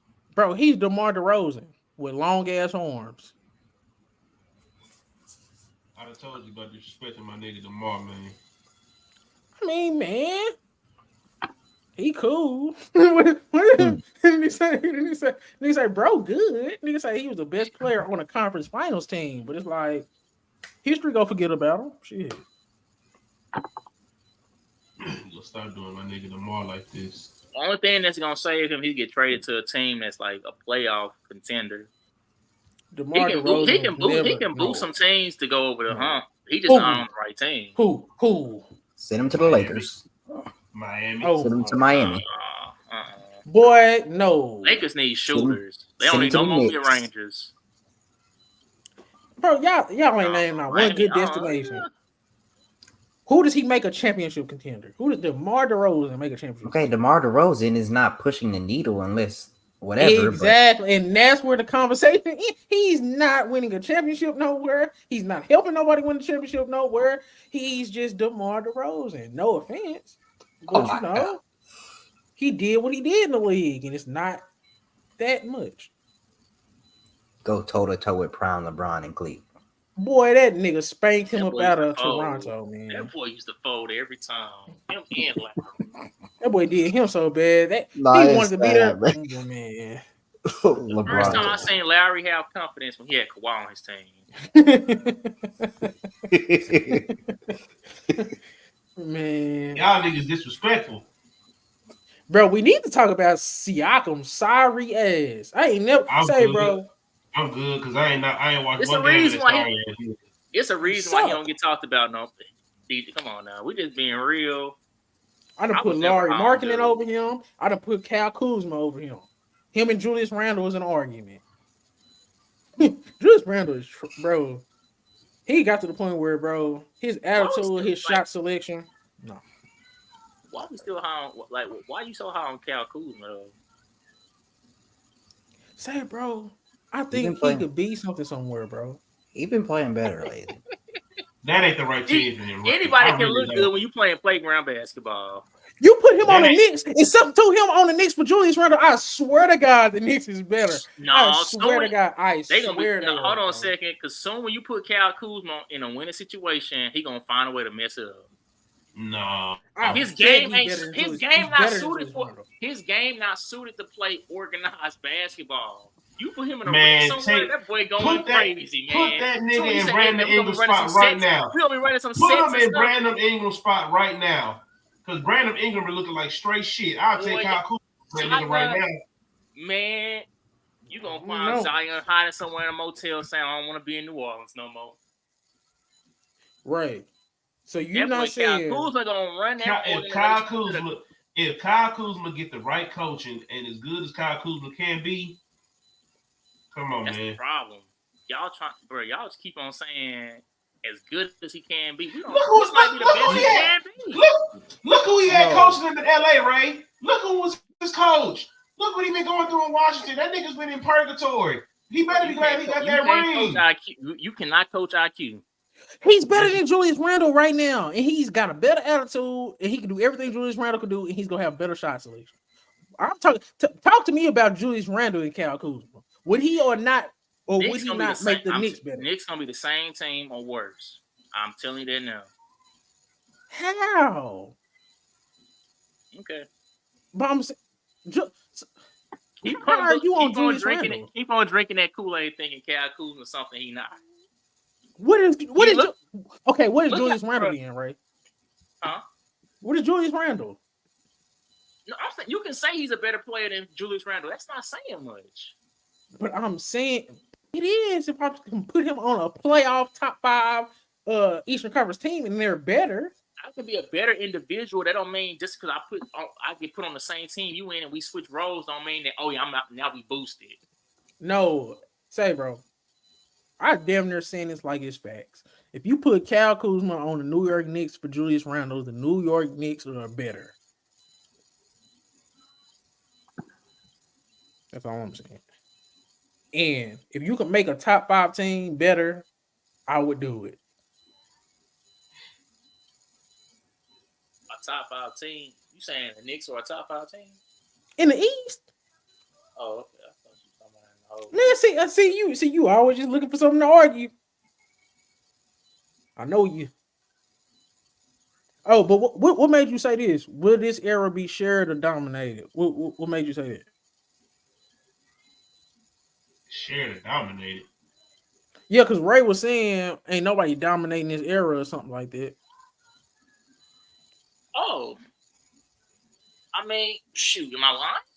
No, what was the question? What was your question? Because I don't know if I worded it right. I can't remember how I put it. Oh, let me go back to the tape. That was I think last week, to be honest. Because basically what I got from it was like, will somebody dominate this era like a player, or will it be kind of like? Yeah. I had said era. This era lacks dominance. Like, what you mean by that? From a dynasty standpoint, from an individual standpoint. But why would you say that when there's a Jokic in the league? You ain't gave him a chance to be a dynasty yet. Huh? You say? But I'm saying Jamal Murray just came back. Jokic even missed the game. He already back out again. Ankle injury. Like, how you just came back from a hamstring? They injured the ankle. Jamal Murray? Yes, he out today. He finished the game Wednesday against Houston, but I'm like, how you injure your ankle the first game you get back? But when you say, I think Jokic could dominate this era with the right team. Now, if he would have a co-star, but I'm saying he just need a healthy team. That's really what I'm gonna say. If Jokic had a healthy team, he could dominate this era. But I'm saying he's that dominant of a player. I feel like it's a gap between Jokic and everybody else. I don't care what nobody say at this point. Like, we can say that Giannis shit, but man, there's a gap between Jokic and every other player in this league, bro. I said it once, I said it again. I think Jokic the best offensive player I've ever seen. I'm disappointed in Embiid because Embiid supposed to be in that conversation with them. They supposed to be miles ahead of everybody, and only one of them holding up to the deal of the bargain. Embiid so soft, bro. He could have, bro. That's really what I mean by lack dominance. Is the players that's supposed to be dominant ain't dominant like we think they should be. Jokic's the only one holding up his end of the bargain. I think Luka too, but his team right? As much basketball as we watched throughout the years, the top 5, really the top 2 or 3, was going to be separated from everybody else. The top 5 was even going to kind of be separated from the other part of the league. When you think about the all NBA teams that we done seen, we can laugh at, he was third team. The third team let you know, hey, the rest of y'all ain't going to see no NBA teams no time soon. Nowadays, we only can guarantee only 1 or 2 people going to be a first team. Everybody else, everything else is going to be, we're going to have to put some names in the hat and shake it up and pick. We don't know who's going to be on NBA teams this year. We can already guarantee, these players, they going to own up. They going to show up. This era is, I don't know. I can't do that though, right? I can't do that. I think from a team standpoint, I feel you. It ain't no more 3-peat Lakers. It ain't no dynasty Spurs. It ain't no more of that. But when you say players, I still think Jokic is clearly best player in the league. I think Giannis is clearly a top 3 player in the league. I think Luka, but the teams are so diverse, and we don't know who's gonna win the finals this year. We keeping it above. And it's not because of the players aren't as dominant. is that the teams are no longer super teams or the teams are no longer dynastic, as far as we can tell. But I still think Luka a killer.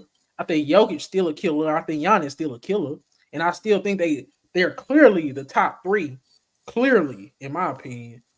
And I don't think, you know what I'm saying, if they was in the right situation, they could dominate the league, but it's just more diverse in terms of teams. But the talent there.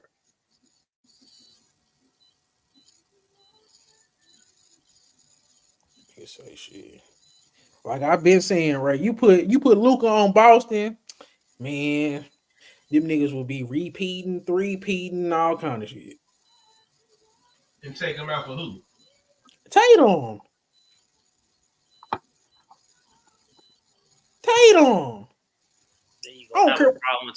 You got a problem between what's it called? Brown still struggling to go left, and now what's called Luke gonna be on the court with an attitude because Bro, Brown's did turning y'all the ball see over too that much. video of them getting on that nigga Jaylen Brown for trying to dribble his left just standing still? And that nigga was still losing that motherfucker. I ain't never seen an NBA level player struggle this much with something that simple.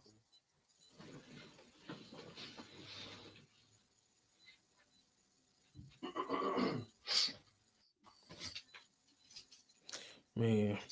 But with Jalen Brown just took a step back, period, bro. He don't know if he want to be an activist. I'll be back, y'all. But Jalen Brown don't know if he want to be an activist. He don't know if he want to be a hooper. Jalen Brown is confused, man. He confused, dog. And he ain't been all that great this year. Well, I don't know about his numbers, but from the eye test, he ain't been all that great.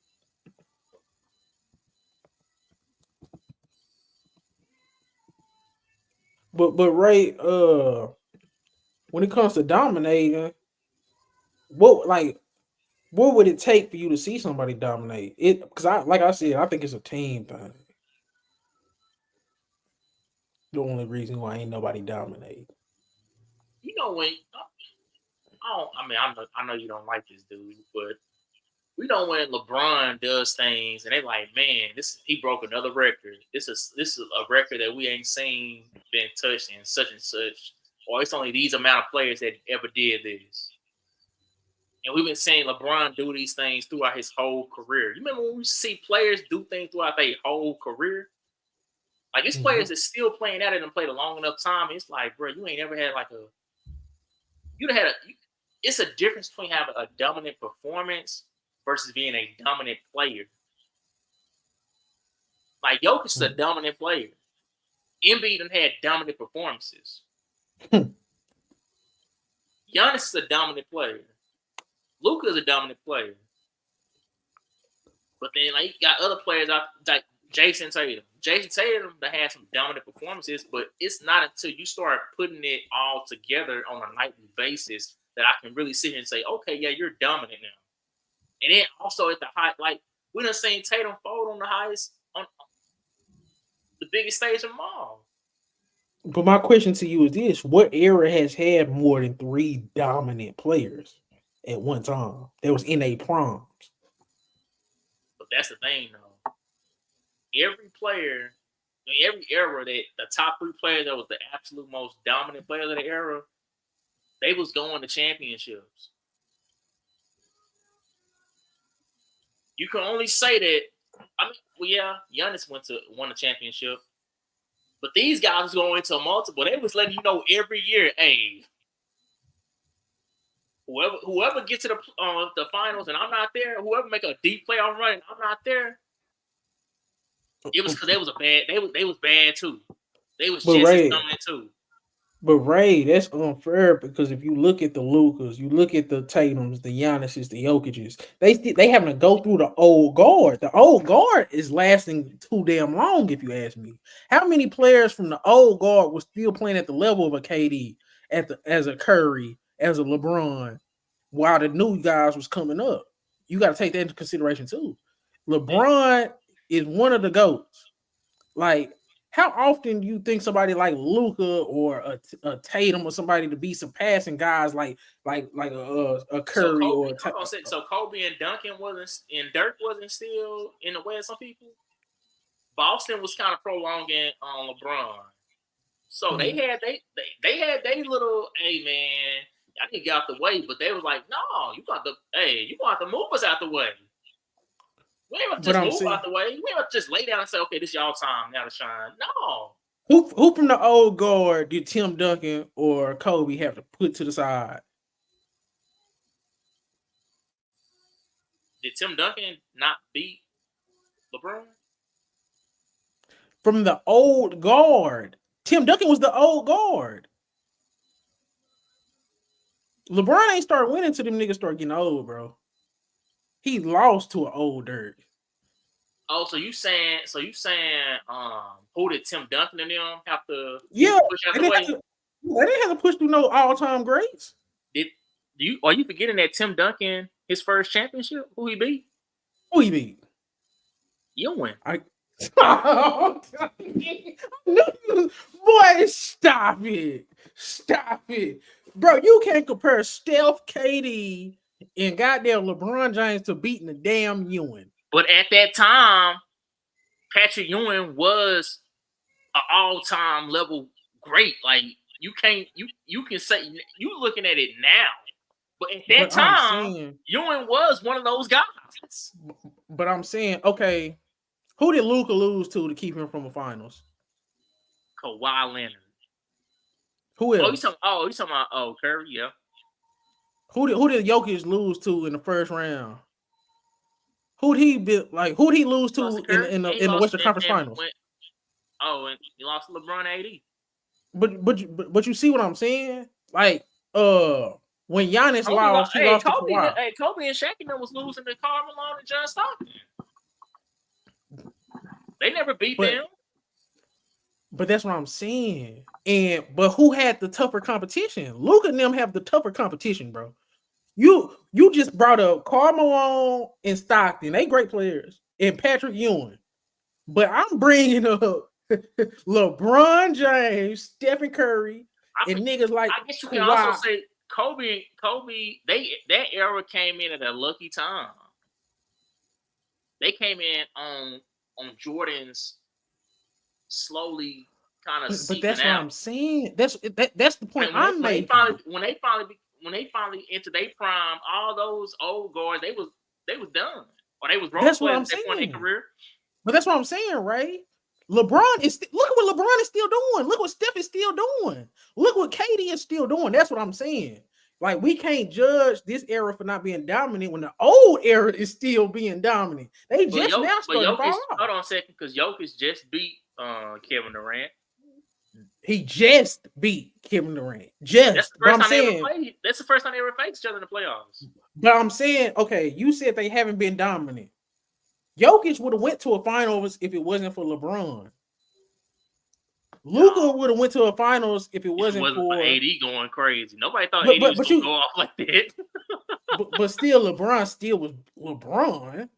And you know what I'm saying? I don't think. I don't want to get too much into to that series, but hey, Dwight Howard did a hell of a job on him defensively. So there was a lot of other factors there. I mean, I guess you could also say he's an old guard too. And I was just say Dwight Howard, the top 10 or top 15 center of all time. So it's like, bro, the old guard that these niggas having to go through is tougher than what Kobe and them and Doug and them had to go through. It's just a fact, bro.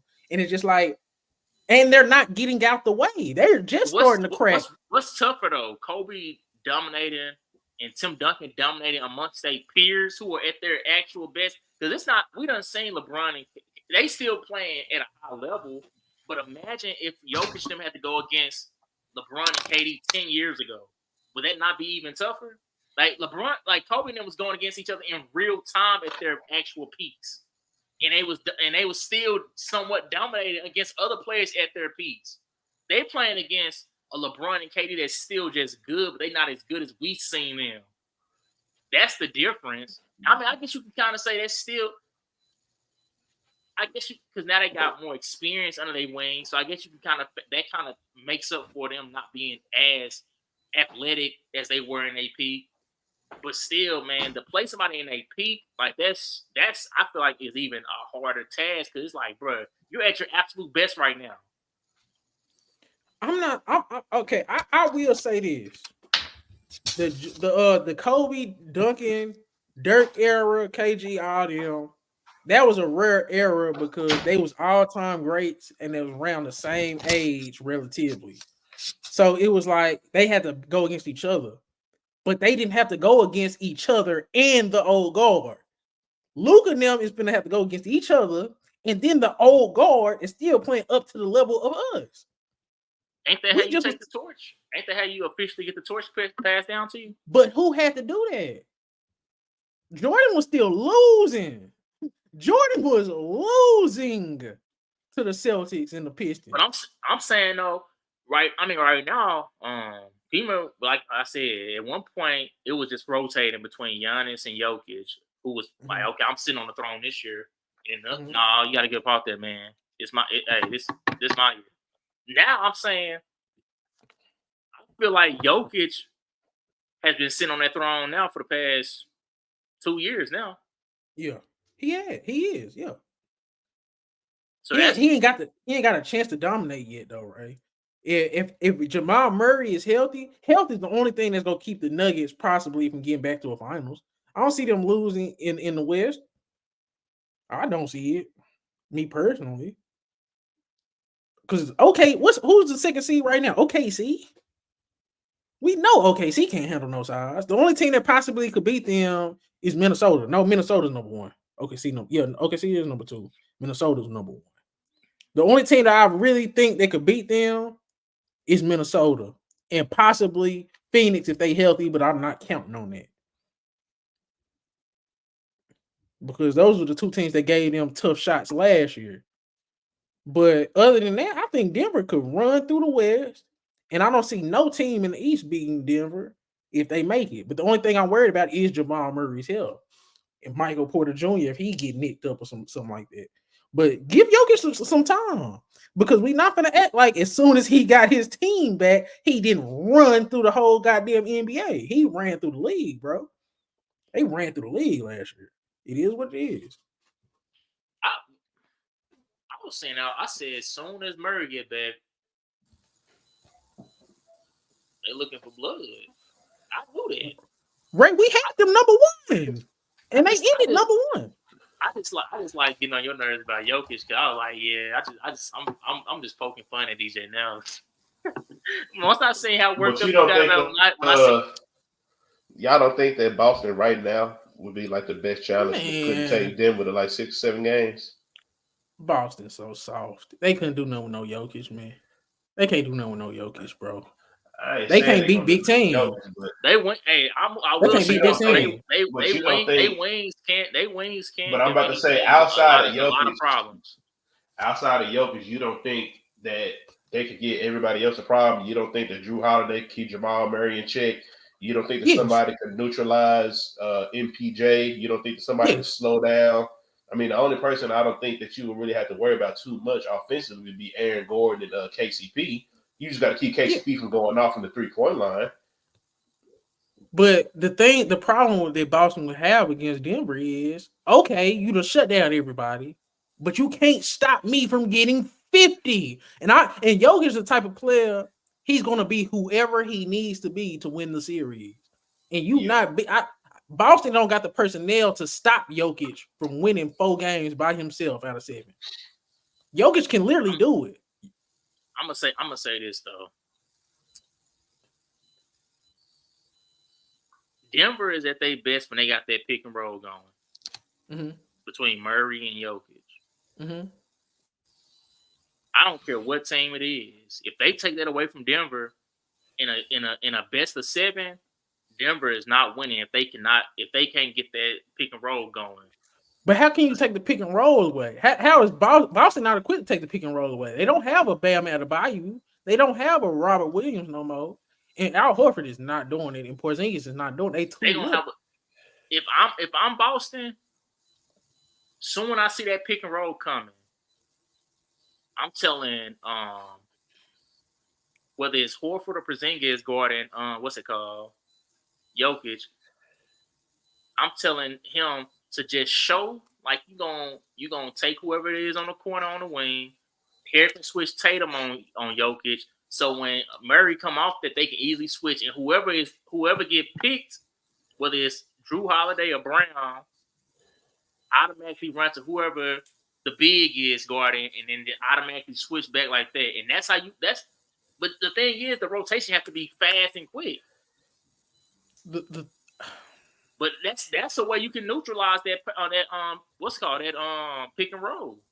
You can neutralize the pick and roll. Let's say they do take away Jamal Murray in the pick and roll. What's stopping Jokic from going for 40 every game against the Celtics? It's not about if Jokic goes for 40. It's about I don't want Murray and Jokic going for 40 and 30. Now I just got to worry about, okay, Jokic got 40, but, hey, Murray only got 15 a day. We going to win today. If we leave. Go ahead. Because the thing is, we know Jokic can go crazy at any given moment. He don't have to use that pick and roll to go crazy. He can go crazy off the top of the key. He can do a pick and fade. He can get on the block. He can do anything. But we know Murray game comes from that pick and roll, and then as he starts heating up, then his game start. Now we gotta worry about him doing these post fades, him coming down, taking people off the dribble, his finishing, his transition, like. But it all stems from when he gets hot from off that pick and roll. But okay, so if we can eliminate that, if we can just eliminate that one part of they game plan in that offense, we know we good. But I'm saying I feel that. But Denver can do the same thing with Boston. Denver matches up really well against Boston too. You can throw Aaron Gordon on Tatum. You can throw KCP on Jaylen Brown. And like Drew Holiday ain't setting the world on fire. Him and Derek White, they not setting the world on fire. So Jamal Murray and them can hang with them. So it's a good matchup both ways. But I feel like Porzingis guarding Jokic is a bigger mismatch than anything that Boston can offer in terms of a mismatch. There's no bigger mismatch than Jokic. And I feel like that's gonna be the difference. Because I can't see a world where Tatum gets locked up by Aaron Gordon for a game or two. I can see a world. I can see a world. I'm not saying your take is crazy. I'm saying that's crazy because Tatum's supposed to be basically a top 5 player.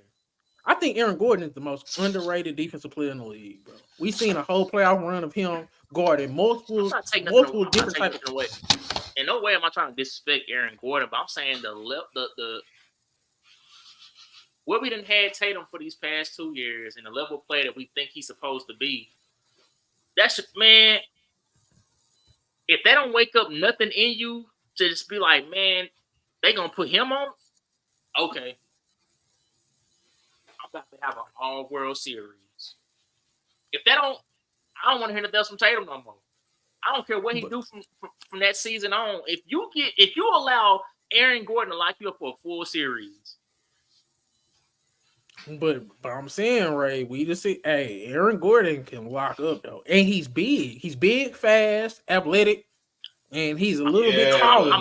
I'm hearing what you're saying. Tatum's supposed to be one of them players that ain't supposed to be stopped though. When we talk about some of these, like. He's somebody that you can make it hard for him, but you're not supposed to be able to stop him. So I do kind of feel what Ray's saying was like, you should feel a little disrespected because the way we talk about you niggas. Go ahead.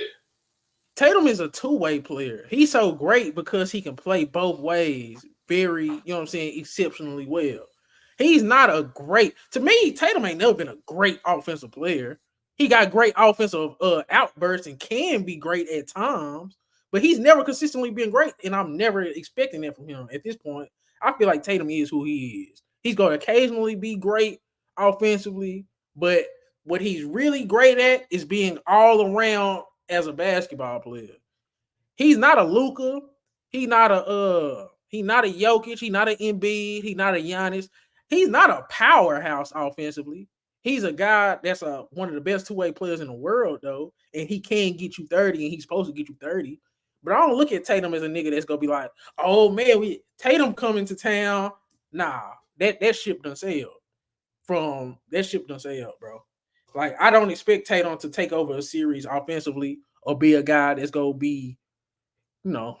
Last time we seen him in the finals, he wasn't even He was supposed to dominate that finals, but you can't dominate Andrew Wiggins, even though Andrew Wiggins is a hell of a fire defender. But Aaron Gordon on that level, in my opinion. So I just don't see that with Tatum in terms of him being just like an offensive powerhouse. Nah, he not. Y'all think Tatum a top 5 offensive player? Right. You said what? You talking about right now? Yeah, he a top 5 offensive player right now. Who your top 5 offensive players? So right now is Jokic, of course. Offense, all right, now you got Jokic. I know you're gonna have Luka in there. Luka, even though I don't like Embiid, he's better offensively than Tatum. And they damn near, I can't. It's hard in playoff setting. I can't put him over Tatum.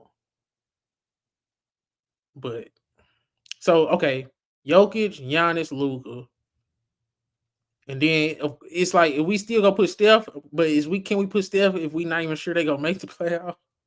Because I still think Steph a top 5 offensive player, and you're not gonna like what I'm gonna say, but I think SGA a better offensive player than Tatum.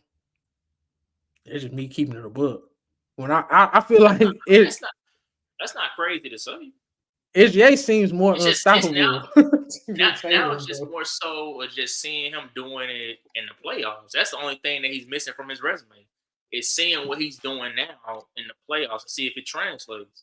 If it translates, nothing you said was crazy. But if it don't translate, then it's gonna boy.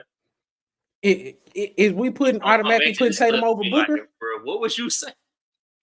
I think we forgetting who Tatum is, though. Tatum has had. I know what I said earlier about he done had dominant performances. He's not a dominant player, but let's not get into it now. Tatum is still.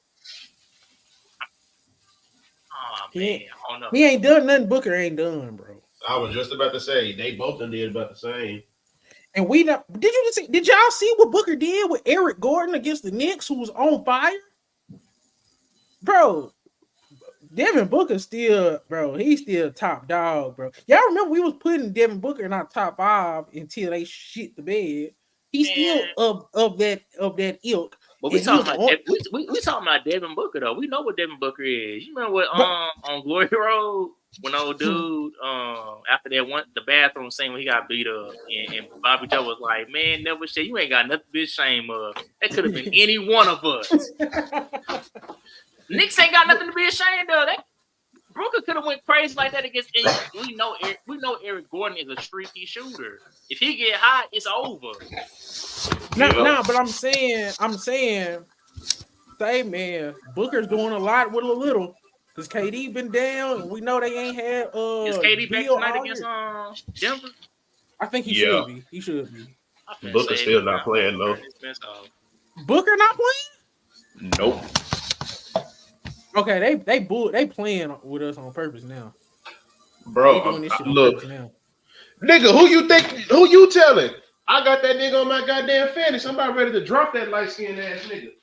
Go ahead. I'm gonna pick his ass smooth. I don't know if you people what's going on. I was telling you to drop Trae Young. I was like, man, drop that dude trash, bro. Soon you would have dropped, you would have seen everybody would have tried to pick that nigga up. I'm not dropping Trigger, bro. I'm not dropping Trigger Trae. He still on his worst night, he still give you 25 and 10. His bad is 25 and 10. That is great. But it just with Tatum, I think, man, like he's not as dominant offensively as you would want a top 5. He's a top 5 player, but I don't think he's a top 5 offensive player. If that makes sense. Because, man, It just I don't know, Ray. It just now Aaron Gordon can lock him up, man. Still shooting 49% from the three right now. This is crazy. Who is? Durant. Talking about career Hey, high. That's a lot of people career highs. hey, Ray, KD. That nigga Kobe said it and it still stands he true. That rare nigga form. Tatum just play a little too goddamn light skinned. That's all that is. If Tatum decided to have that killer, MV conversation on DJ. who? No. KD, hey, that boy averaging 31, shooting 49% from the three. The only thing that's gonna keep him out. If you ain't an MVP, I'm not saying he. Of course, he's not a top 3 or top, maybe not even top 5. I'm just saying like he can sneak his way into that top 5 for sure. Okay, so right now, who's that's what I want to speak MVP on MVP rankings. Did you see the NBA MVP rankings updated? for the This NBA? dude MB that sat out. This dude MB that sat out the last 2 games or 3 games, whatever, and somehow he got boosted up. I said, "Am I tripping?" Oh. Let me see who they got. They still got Jokic number 1, but they got MB number 2. That's wild. Hey, I ain't gonna stunt though. The 76ers are so good when he plays. Them motherfuckers been a juggernaut, bro. I'm not gonna cap. They was playing good today without Maxey and Embiid. I'm not. I would have Luka at number 2. I would have Jokic, Luka, Embiid, SGA, Giannis. That sounds about right. What happened to Ant? I thought you said Ant was in there. He in top 10. He top 10. You think Ant gonna win an MVP in his career?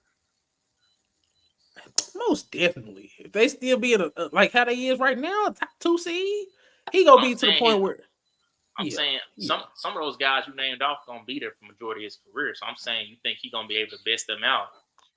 I think he's in a better long-term team situation than somebody like a Luka. I think just the way they team's built, he gonna always have a better team than SGA and kick their ass one-on-one.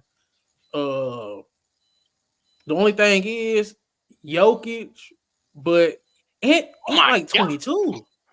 Right, Ant 22. He like 21, 22. Jokic damn near 30.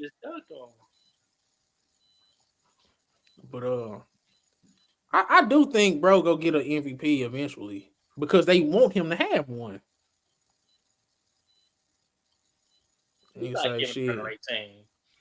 Who got Kevin Durant on 18? That's you, Chris. This nigga bubbled up, got some fat ass braids in this picture. Bubbled up. I can't stand y'all in this fantasy league, y'all teams. I'm out here cooking with role players, man. I'm looking at like, bro, y'all got all the superstars in y'all roster. I got one superstar. Man, I fucked up fantasy so bad this year. Shoot, your squad's still better than mine. I'm kicking Chris' ass right now. I still just be winning somehow, but man, I'm gonna lose this week because of injury, but that's all right. OG Anunoby is so trash. I hate everybody on the Raptors. I hate everybody on the Raptors. I don't like not one nigga over there.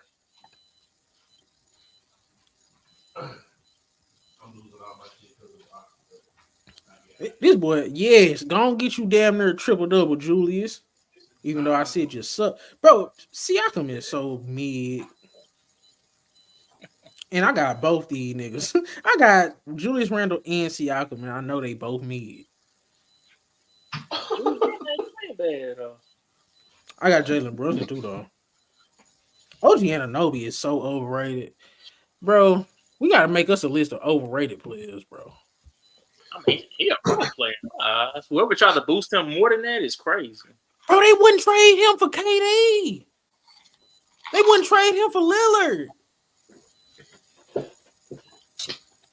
That's just them being stupid. But I'm saying, man, they value him like he's somebody. Shit.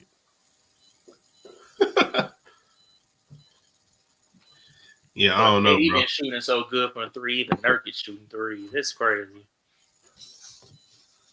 Nurkic just popped a three.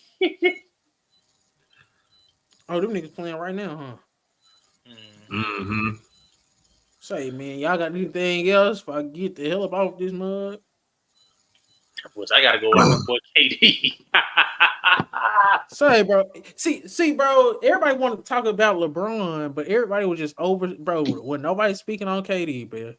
I don't get it, bro. Nobody's speaking on KD.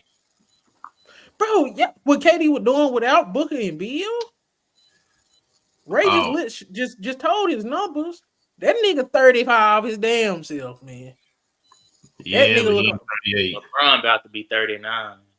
LeBron is on that stuff.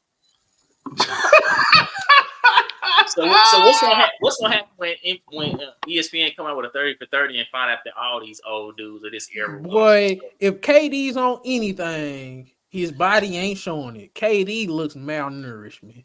KD damn near look African. KD looks African, man. He ain't on nothing. You ain't seen his hair texture, bro. They gonna say we knew it was something, man. KD's on that good gas. Out here around the same time. I said, nigga, KD ain't doing nothing but rolling up that pack, nigga. Bro, Ray, look at KD body. Stop it. If KD was on anything, he need to go get his money back. Man, we seen baseball play. Come on now, baseball players. No, the ones are doing it. They bodies don't be crazy. Look at KD body, man. But what? Look at Barry Bonds. We forgetting Rashard Lewis. Go. Right now. Yeah, but KD body damn near been the same since he got into the league. Rashard Lewis was too. We found out that he was using. We like, bro, what you using for? What possibly could KD be on, bro? Look at how he look. Did you think that Rashard Lewis on something? Rashard Lewis got a regular man body. KD been going viral for looking skinny. Like a teenager. He not KD skinny, bro. Bro, just because you not bro, skinny is skinny. I don't care about you skinny. No. You can't compare Rashard Lewis body to Kevin Durant's, man. It's not close. The thing is, all what's called them performance enhancements ain't always gonna bring more muscle on you. Some people use it to feel fast injuries. That's the truth. Ray, stop it. He can't be on nothing, man. What we thought as kids, what we thought steroids was, is not the same thing, man. Look at Rashard Lewis, man. Look at Rashard Lewis, bro. Damn! Don't call it a comeback. That nigga got a lot of players out too. I might go undefeated again this week, y'all. Look at this. No, hell no. This boy ain't on nothing, dog. Yeah, grab it right there. Look at him. Kevin Durant look like he damn near a smoker. I ain't gonna lie, Chris. If you somehow pull it off this week, we going into investigation.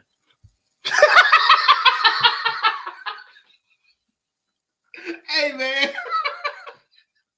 We going into investigation or something. Hey, I ain't been doing nothing. I've been making proper adjustments. Shit.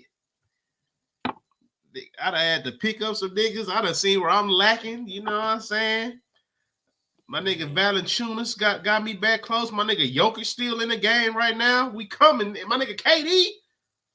Nah, that ain't. KD. Oh my God. My nigga KD finna get me back in this bitch. My nigga KD, my nigga First nigga already got 10. Say, bro, I'm gonna talk to y'all in a minute, man. But nah, what I'm saying is all these injuries that you don't think these players don't be taking nothing to be able to come back from injuries fast. Right. That's the modern day thing, though. Okay, possibly. They just know how to hide it. But those did y'all see that mock trade between the Kings and the Bulls for that nigga Zach LaVine? The Kings? Mm-hmm. Somebody posted a mock trade, and I think it worked. Who did they give up? So they said the Bulls would give up Harrison Barnes, Davion Mitchell, Kevin Huerter, a 2025 and a 2027 first round pick for Zach LaVine and Alex Caruso. Take it. Man, I think that's a damn good trade. that's a good trade, but it's like they Chicago need to go ahead and They don't move the needle for Sacramento. Sacramento need a big that can play with Sabonis that can shoot. And man, that's look, hard to I find. feel like They do need a legit second scoring option too, because you don't ever know who's gonna be their second scoring option. Sometimes I was just about to say if you get a legit, sometimes it's Sabonis, sometimes it's Monk. It's like, bro, we need a consistent second option here. And we're not gonna act like that nigga Caruso ain't like that on defense. Real big. Are you saying they get Caruso and LaVine? Mm-hmm. Nigga, I'd take that trade yesterday. Man. Yeah. I mean, don't get me wrong. Your big may still be an issue on the playoff because I've said myself, you need size. But if they can figure out to get that rotation right, say, nigga, the way that some of these teams looking in the West, I can either see second round, depending on who they get, they might make a push to the Western Conference Finals. It just, bro. Because if you ain't got no bigs, you at least got to have scoring. And one thing I know, I know De'Aaron Fox going to score that goddamn ball. LaVine ain't got to be the man no more. If he can go to be in that secondary option of De'Aaron Fox, I don't see why not. You see, the scoring is, to me, scoring ain't their problem, bro. It's rebounding and giving up points in the paint, which is always been. Sacramento's still a top 10 scoring team, but you know they're a bottom 10 team in rebounding, and they're a bottom 12 team in allowing points in the paint. So it's like they still not addressing the actual thing that's making them lose. Zach LaVine averaging about another 5 rebounds a game, and Sacramento need every last one of them motherfuckers. But I just no man, I don't know, man. Go get Miles Turner. Oh, but then they don't want they don't fuck with Miles Turner and Sabonis don't fuck with each other. There you go. So who they gonna get? But I'm saying you can get Zach LaVine, but they still a second round exit. They probably went from first round. Talking about getting Zach LaVine, unless you're gonna swap out Caruso for Drummond, that's the only way you're gonna solve that problem. That don't solve it either. You can't play them together. They need one of the hardest things to find. A center that can protect the rim and shoot. You don't think Sabonis can play 4? He can't shoot. It ain't gonna be no spacing for Fox. You don't need nigga. Who said we don't need him to shoot? He's gonna be playing the 4. You don't think he'd be a good mid-range? So where is Drummond and Sabonis go be while De'Aaron Fox trying to get to the hole? Shit, Sabonis better in the goddamn way. They're gonna be in the way, man. Sabonis can't sort of spot up on a 3. No, he ain't. Really. I'm about to say Sabonis gonna have to spot up in that corner. Down like Brook Lopez, but he can add some space to the court. Boy, he was scared as hell to shoot in the play. We gotta know. No, we need to start something about how he play against the Warriors. That's what he's scared of. He was playing good. Next time he played the Warriors, freeze up again. I said, bro, what is it? He's never been good in the playoffs. Devon Looney and Draymond really got to this dude, especially after Draymond stepped on his chest. It was game. That boy said, I don't want nothing to do with y'all no more. You want some more of this too, old man? he never been that good in the playoffs, though, bro. Sabonis ain't never been a playoff guy, bro. And he's scared to shoot. I'm still confused on why this game between. I don't know if it's just the Celtics and the Sixers just play each other real good in the regular season, no matter who the hell on the court or not. But I don't know. Like, I don't know if this says more about the Celtics or the Sixers because you ain't have Joel Embiid and you ain't had Tyrese Maxey. The Celtics play up or play down. And you had Patrick Beverly as your leading scorer. He was hitting step back threes. Him and D'Anthony Melton really was all right. Melton was hitting step back threes too. He was crossing people over. Right now, your time to attack Tobias Harris.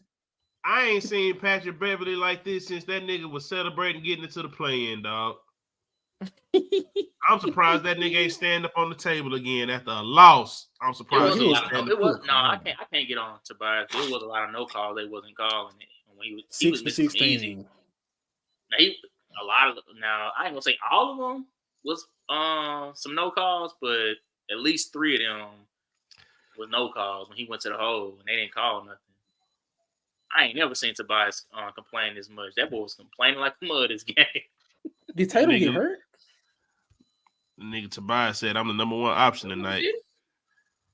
Why he only played 27 minutes? Sam Hauser played 26 minutes. Let's see. Oh, he got it. Oh, he got ejected. He got I ejected. I forgot. That must have been during the He got time we was ejected. talking. I looked off from the TV for a minute. Okay. And we know Jaylen Brown can't carry. Jaylen Brown, then he went 8 for 20, 1 for 4. I wasn't even interested in this game. I ain't gonna lie. I'm just wondering why they playing so often, so early. Sometimes they front load the schedule. That shit be so stupid. If you got a team, you got to play on 4 times. Why you play on 4 times in like a month and a half?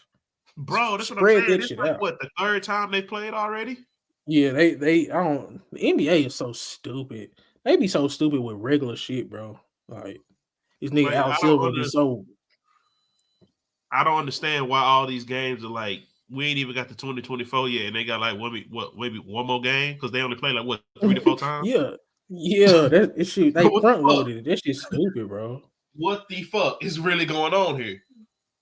They don't know how to schedule, bro. It's like they just randomly generate the schedules, which is dumb as hell. But now You can do that with notice, NFL. Hey, y'all notice there's a lot of days though where not one team play at all. Yeah. And then sometimes they have back-to-back days where it's like it's no games at all. So I don't know what they're doing.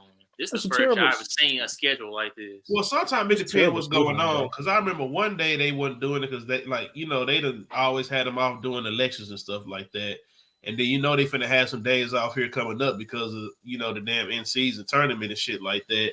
But I don't know. I just don't like how they do this schedule. Like, why the hell do we got 2 of the best recent rivalries playing 3 times in what 2 months? Yeah, that don't make no sense to me. Like, you still got what's this? November, December. You still got 5 months of regular season basketball left. Like, what? So now you only going to see them one more time. Yeah, they front loaded the schedule. They I swear they just use a random schedule generator. And it's like it's the only. I really feel like the only like top game should have been the ones in the fucking in-season tournament. Like, if you was gonna do this, like, have them niggas play, once or twice. You got to play it 3 times. That shit don't make no sense to me. That shit be trash, bro. That shit is trash. I don't be watching them games anyway. Like, I be watching like the cross conference matchups, the young teams, the teams that we worried about, see if they go be contenders. Like the Celtics and the Knicks. I don't be watching them games in the regular season. We go get that in the playoffs. Like, I don't be. We go get like 5 or 6 of them games in the play. Y'all don't get tired of watching the playoff series from last year in the regular season? I mean, I don't mind it, but at the same time, it's just, again, the schedule being front loaded. It's just, bro, we done seen Jimmy Butler versus these goddamn Atlanta Hawks so many times. I don't care about what that shit look like in the regular season. I want to see them against the Magic, or I want to see them going against the Timberwolves or something like that, because they only play the Timberwolves twice a year. And, that's why I be on Embiid ass for ducking. He didn't play against the Pelicans. He didn't play against the Timberwolves, and we're not going to get the matchups like that. Them be the matchups I'd be more interested in seeing. Because, like, I swear we feel like we get the Celtics 76ers every other week.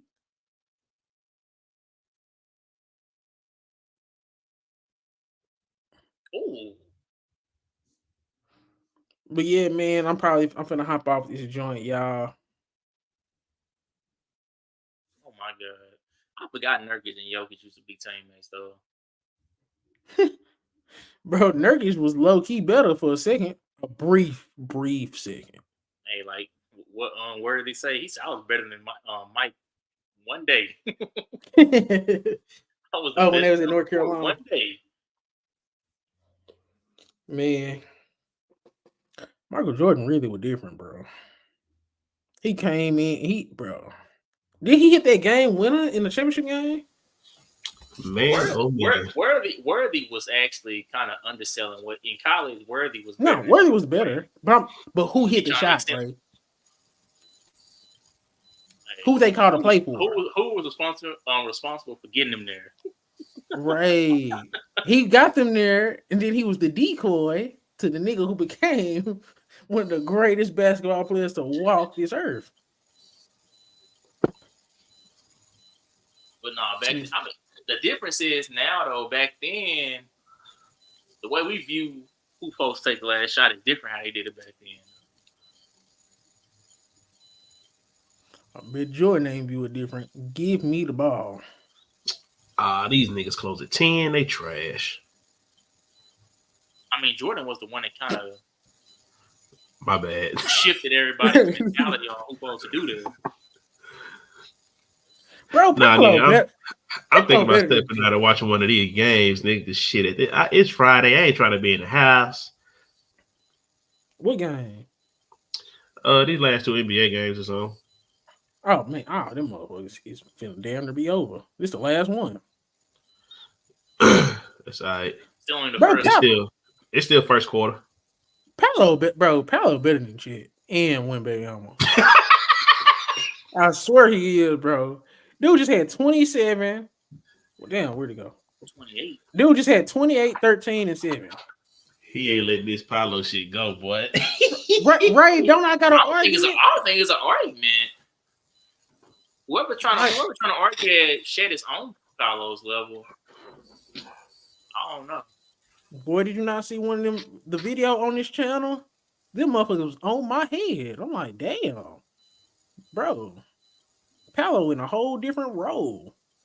A lot of those dudes don't really know basketball. They just fanboys. Bro, is Chet never been? He's never. Why do people wait till a nigga get to the NBA to start trying to put him above a nigga he ain't been above their whole life, and they've been playing each other since they was 12? I don't be getting. We have seen players that was like that guy in high school and college, and then they get the pro, and then the guy that was underneath them is now better than them. But I'm saying, what has Chet done to pass Paolo? That's what I'm saying. Like he ain't done in the past one. I don't think. I think Paolo is better. Cause this my thing, right? When Paolo was in high school, it was an argument, but then Paolo, his body, he just got mobile, and it's like, man, this nigga can do a little bit of everything, and he got an NBA body, so that made him above Chet. And then when they got to college, he went to Duke, Coach K, #1 team in the land. They went to a Final Four, and he's the clear-cut #1. Chet went to Gonzaga. He was the 4th option. Nembhard from the Pacers was over him. Drew Timmy was over him. Julian Strawther was over him, the nigga from the Nuggets. Chet was a 4th option role player shot blocker, man. And then when they played head up, Paolo had 20 points against this nigga in the first half and cramped up and didn't play no more. You know what Paolo probably would have did to that boy if he would have played a whole game? He had 21 at half and didn't get to play no more. That nigga damn near would have got 40 on Chet's head, man. Chet ain't never been better than Paolo. He ain't never been a #1 nowhere outside of high school. Paolo's just better. Paolo came to the Magic and he got a 4-1 record against the Celtics, man. Celtics can't beat them since Paolo got there. And when have we looked at the Magic as anything since Shaq? We've never looked at them like nothing. Well, they #2 in the East. They did get Dwight Howard. Where Dwight Howard? That's what I really need. But come on now, man. Ever since that stuff broke about him, you exclude him from NBA history. Yeah, I apologize. Crazy, man. I apologize. But come on though, right? He sure tried to do it. But are y'all feeling me? They was beating bro. The Celtics ain't got a winning record since Paolo got there against the Magic, and they're the #1 team in the East. That don't mean nothing to nobody. Meanwhile, it should mean something, especially this year since they actually. Thunder They ain't got a winning record against the Nuggets or the Timberwolves. Timberwolves. 9-game win streak now, or 10. 9.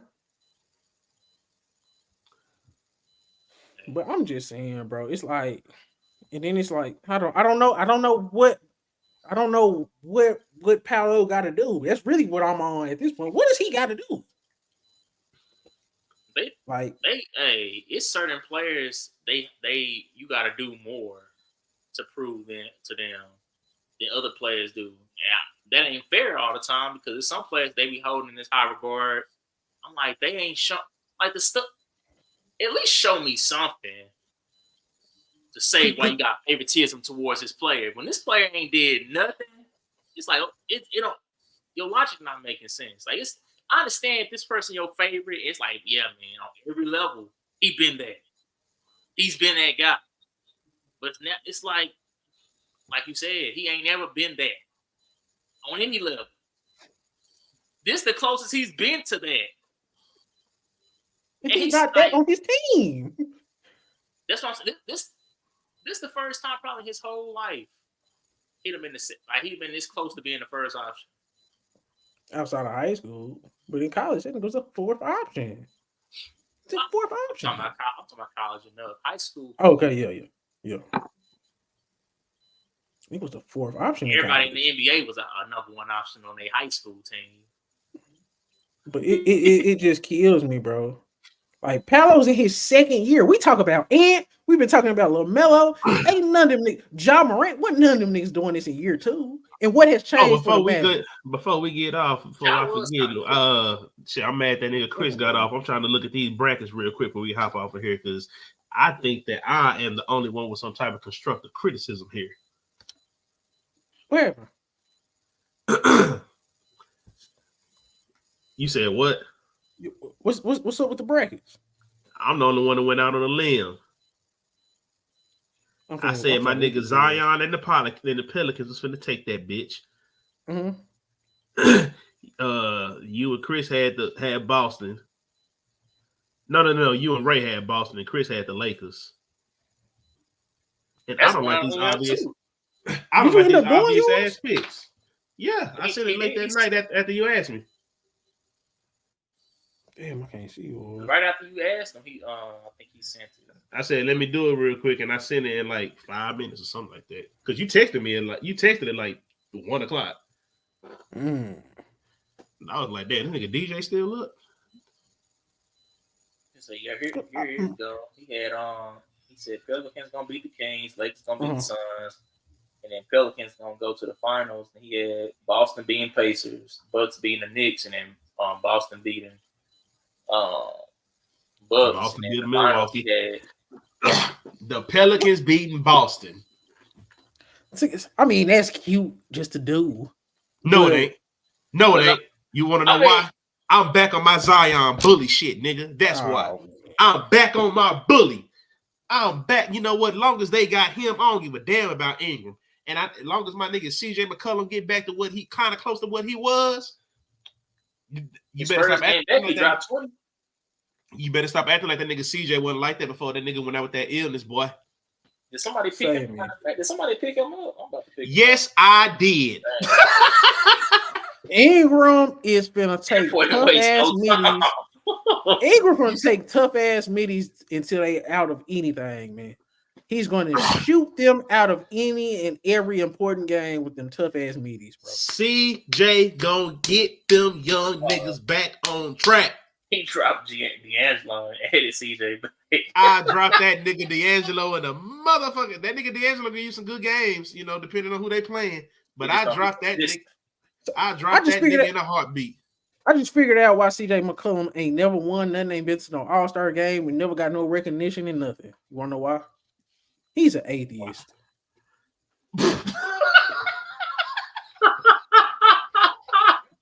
I thought this was a real basketball reason. Man, for real? Yeah, for real? Atheist. Yes, I'll make perfect sense, bro. NBA is a Christian organization, man. You don't believe in nothing, we don't believe in you. Nah, you so weird. You black and you an atheist. I don't trust you, dog. I don't trust you. Ever since I found that out, I'm like, oh, his career went like that for a reason. Now it makes sense why they say they say he was super smart. Hey, them super smart people, they be thinking they too smart for their own good.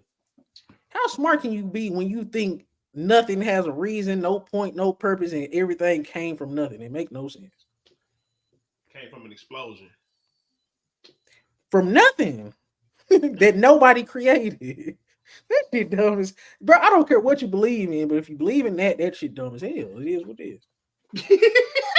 And say we ain't never seen an explosion happen and stuff created. Like it came from creation from the explosion. From nothing. Stuff get destroyed when it's I don't know. That's always been crazy to me. Like the explosion just it exploded. Oh man, you see them trees that came from the explosion? Like what? Yeah. What?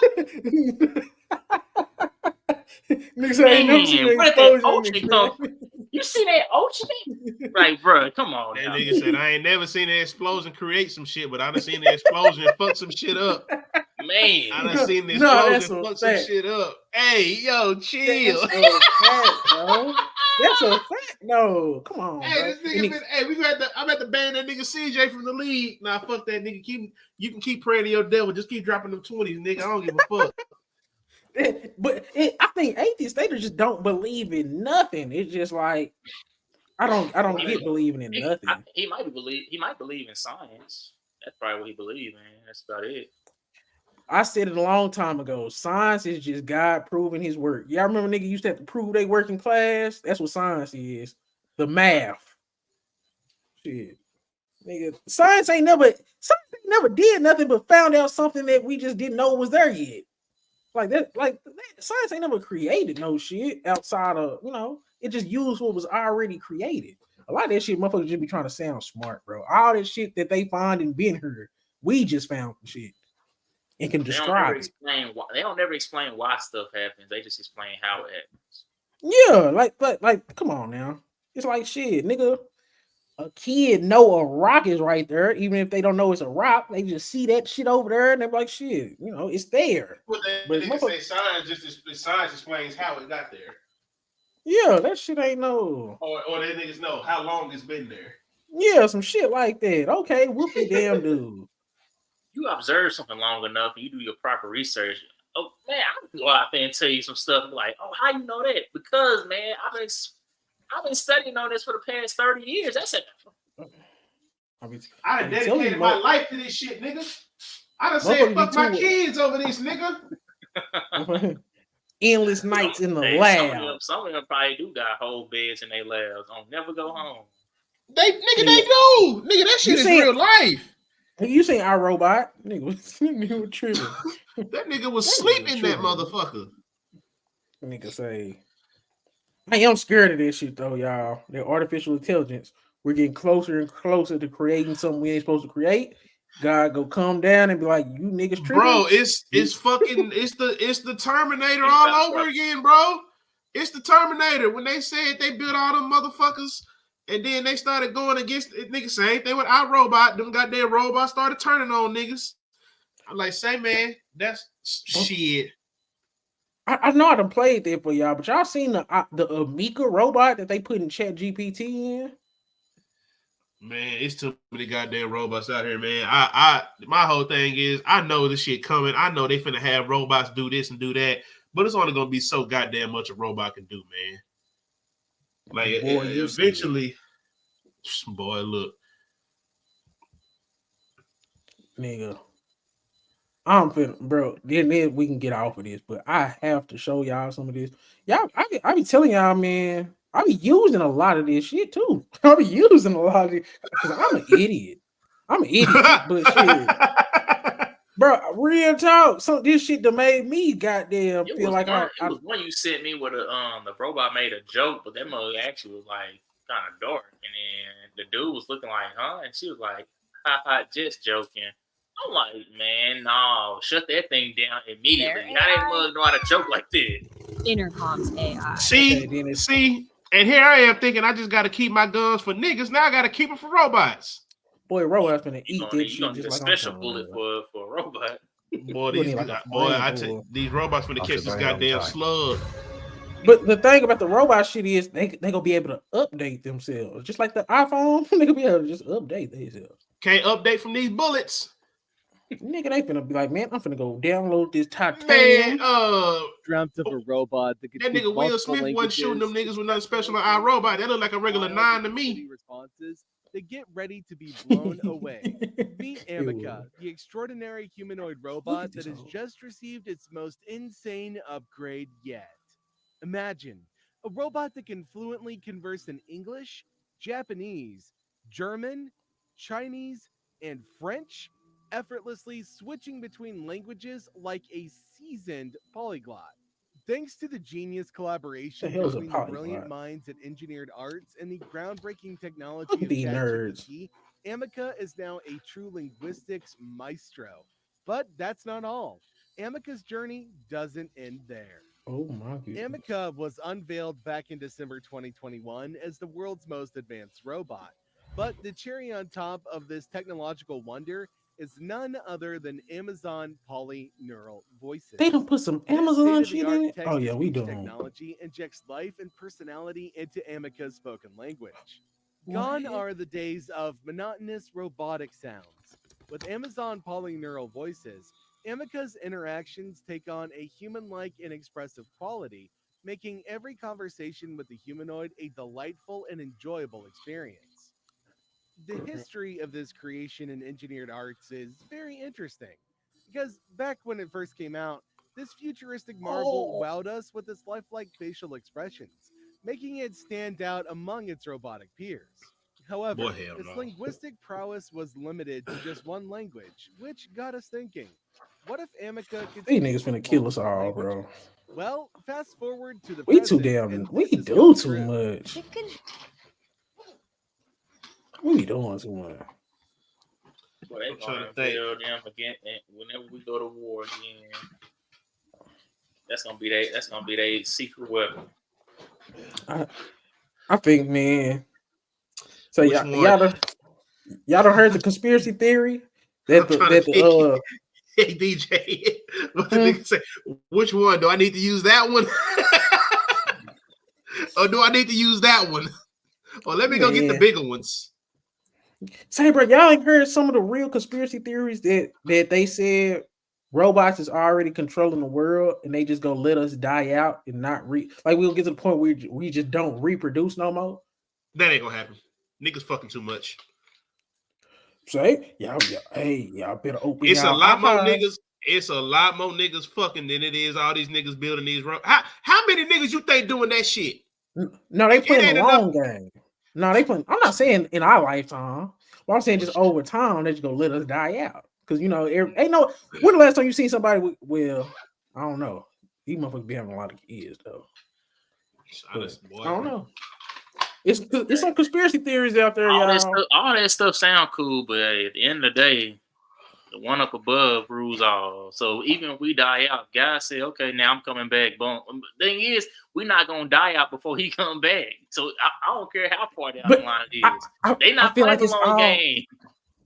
I feel like it's all intertwined though, right? I feel like God would come back before it goes too far. But I feel like we going down the path of going too far. That's all I'm saying.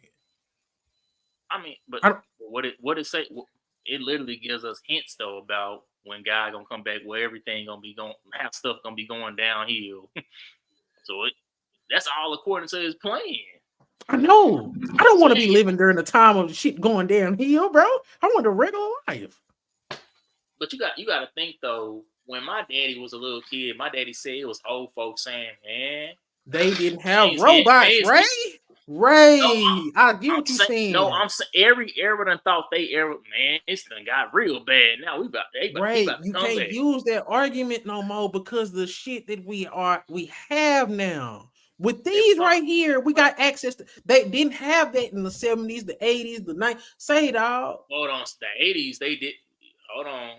If they ever released what the military was testing, the world didn't know what they was doing. This stuff been what they was getting released now.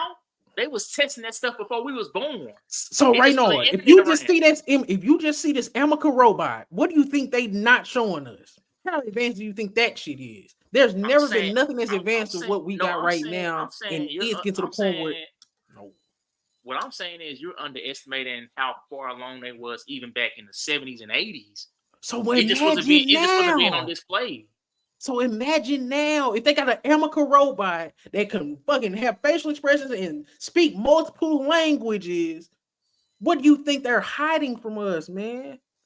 That's what I'm saying. When did the internet when did that get invented? In like 2000, 98, 80 something. That's to the public. When did it really get But invented though? but I'm just saying, look what we have access to in the public right now. And then just imagine what's gonna go on 20 years. Right now, 20 years from now, you still gonna be in your 40s. What do you think is gonna happen? What you think gonna be? Come on, man. We're gonna be We thought we doing was our gonna have wrist flying like cars. this. We to thought we pay was gonna for have shit. flying cars.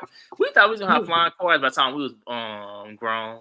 They was talking about that before we was even thought of. So I don't know how much really They're going. finna be doing tours bro, to Mars in our lifetime. When it comes to actual real advancement, we don't develop as fast as you think we do. It takes a lot of years for us. I to can agree with that, slight DJ. progress. I understand they might be doing that tours to Mars, but ever since that goddamn submarine shit, I don't trust us no more. Say, man, y'all know I be using Chat GPT to help with some of the shit nigga be doing, bro. I know, but I'm just saying, like, Do y'all know how big just Chat GPT don't got? Like, it's all the gotten shit you can big, do? but I'm just looking at what I done seen happen, man. They've been talking about us getting to Mars forever and a goddamn day, and for whatever reason, we still can't get another nigga to the moon. I'm just looking at it like sometimes niggas be trying to act like we just a little bit smarter than what we really are. These niggas that built a goddamn submarine with a PlayStation controller to control that motherfucker, and look what happened. They ain't get nothing tested, ain't get nothing looked at because why? We think we too smart for what we actually are. And look what happened. They families really wanted niggas to go down there and look for them. Ain't nobody finna go look for them. That's Titanic 2.0. They are gone. We ain't looking for these niggas. Say that. And nigga, guess what? We probably still ain't gonna have nobody visiting Mars in 20 years because for whatever reason, they still taking forever just to get another nigga to the moon. We talking about some shit we did in the 60s, the 50s, 60s, whenever the fuck that was. And we ain't finna act like that we ain't clearly more technology advanced. We can't do that, some shit like that twice. We can build a motor that they built back in the 60s. We can build a house, can build all that extra shit. But we can't get back to the moon. We can't get back to the moon. We can't replicate the pyramids they built even Nobody thousands want to of years replicate ago. that shit. Them motherfuckers worried about They don't- controlling no, our I'm- ass. Them you niggas don't trying to use know, 1000 bruh. control. They ain't worried about No, pyramids or getting I'm to saying you the talking about moon how or getting to advanced the. we are, bro. You know how advanced you have to be to build a pyramid. They don't even know how to even build that. They still don't know how people built. And we building skyscrapers. They trying to figure out how they built that shit without a machine. What's more impressive, the pyramids or TikTok? The pyramids. Are you serious? Man, TikTok is gonna destroy a whole generation. That China's more impressive. China's using TikTok as a weapon. We don't think it's a weapon. Motherfuckers still use it. Are you and everything? And that's everything is a weapon. TikTok is impressive. Everything is a weapon. Every time I get on motherfucking Facebook, these niggas got some shit I just passed up on the goddamn street on an ad. Why the hell y'all following me like that? I could have swore I had my location turned off. They all doing it. Y'all better they all doing it. Y'all better quit playing. And then the thing about it is, nigga, you can't use having this shit unless you got your location on. You can't control people with the pyramids. You don't know where nobody at with the pyramids. You confusing interesting with impressive. Something can be more interesting. That don't mean it's more impressive though. What's so impressive about the pyramids, bro? What's so impressive about that? The fact that humans literally just took angles and built Stop it. That shit ain't more impressive than TikTok, man. You showed it. What's the most impressive thing about TikTok? Fam, you literally get addicted instantly. It traps you in time. You literally be on TikTok and be like, damn, I was looking at this shit for 30 minutes and that shit went by like seconds. TikTok is way more impressive than the pyramid. Nigga, look at that shit and be like, okay, that's cool. Nigga, TikTok can take your whole day if you let it. I swear to God. So hold on a second. So video games are also more impressive than yes. pyramids. Yes. How many times you how what do you spend more time on? Your video games or looking at pyramids on the internet? Man, I'm sorry to say this, man, but yeah, we might not. Our generation not gonna make it to old age. This is crazy. Raynor, Chris, A come on, grown Chris, man is sitting here Chris, come saying on. that TikTok is more impressive than pyramids is crazy to me. That's just crazy. Raynor, we got square devices made of metal and goddamn all this other bullshit, and we can literally be sucked into a whole different reality, bro. You know, TikTok is an actual parallel universe that's not real. You don't think that's more? You don't think that's more telling about our generation? How easily we can just be consumed by something? It's more impressive. I mean, shit. At the same time, though, Ray, I gotta drive 12, 14 hours. I mean, fly 12, 14 hours to see a pyramid that I'm only gonna be interested in 45 minutes. I'm gonna be pretty goddamn pissed. That's all I'm gonna say. Ray, where'd you first see the pyramids at? On what? When the last time you seen the pyramids? You'd have seen that shit on your damn phone, looking through the last time, but the first time, we had to see it in the book, time. Yeah, the last time. Okay. Nigga, I'm gonna look up the pyramids right now and gaze at them as much as I want, and then I'm gonna go to TikTok. This phone. I mean, it ain't just about. That's the thing. You only limiting the pyramid to what you looking at, but you expanding on everything about what TikTok brings to you. The history of pyramids is more. It's more than just how it looks. It's also about how they literally used to do. They calculate. They discovered math by building these pyramids. Are you serious right now? Like, there's a lot of things that's still relevant today that came from pyramids. Raynor, but it's fake for you to say this more impressive because, nigga, I don't even use TikTok, so. But I'm saying it's just like with anything. Elgin Baylor, he set the groundworks for goddamn Kobe and these niggas. But you would never say Elgin Baylor is more impressive than Kobe Bryant. I get what you're saying, but it's not true. The pyramids is not more impressive than shit that we got going on right now. Because Kobe had come on now. Same thing. The pyramids don't even move. TikTok, I can see fat asses. I can learn some shit. I can see, bro. Like, just keep it a buck, bro. TikTok is just more impressive, bro. You can find out more shit on TikTok than you can from going your ass to Egypt and staring at them damn pyramids that don't do nothing but sit there. What are you really learning that's actually progressing anything? Oh my god! What are you learning from Raynor? If I can transport your ass to Egypt right now, sit you in front of the pyramids, how long until you ready to go home? We got two totally different interests in things, though. How you know that's not gonna be something that when I'm you so bro, come on, bro. You are capping. The pyramids is not gonna hold your interest that long. Oh shit! So if you go to Egypt, what's the main thing people go to Egypt for when they go on them tour sites? They want to see them pyramids. That's the main attraction. Just want to get the fuck. You just be traveling. That's the main attraction there. That's the thing, though. That's our generation. Back then, people traveled there because they're like, man, I want to see the amazement of these pyramids. Our generation somehow lost the disconnect on what things actually, really, what they supposed to be for. Now it's just, oh man, I want to show people I was here. Let me go post it on my social media. So people don't care about the knowledge no more. They just care about the fascination. And okay, let me ask you a general question. That's why we have a generation now that what you saying, people gonna be like, oh yeah, I agree with it, because we more caught up in the fascination versus the actual reality. You agree with it, right? You not gonna give up your Xbox. You're not gonna give up your phone. If they could say you could travel to Egypt once a week, every week for the rest of your life, or have your phone, what you picking? I'm traveling to Egypt. My phone for work. Boy, Ray, you lying out your head. You lying, bro. You not picking a trip a week to Egypt over your cell phone for the rest of your life. It's just your life won't even Bro, you forget we are our era is the last era that new life actually before cell phones took over. I can literally just go in person to the people that I really care about and tell them, hey y'all, I'm going out of state. I'm going out of the country, really. Tomorrow. I'll be back so and so day. Okay, Chris. So what is you taking?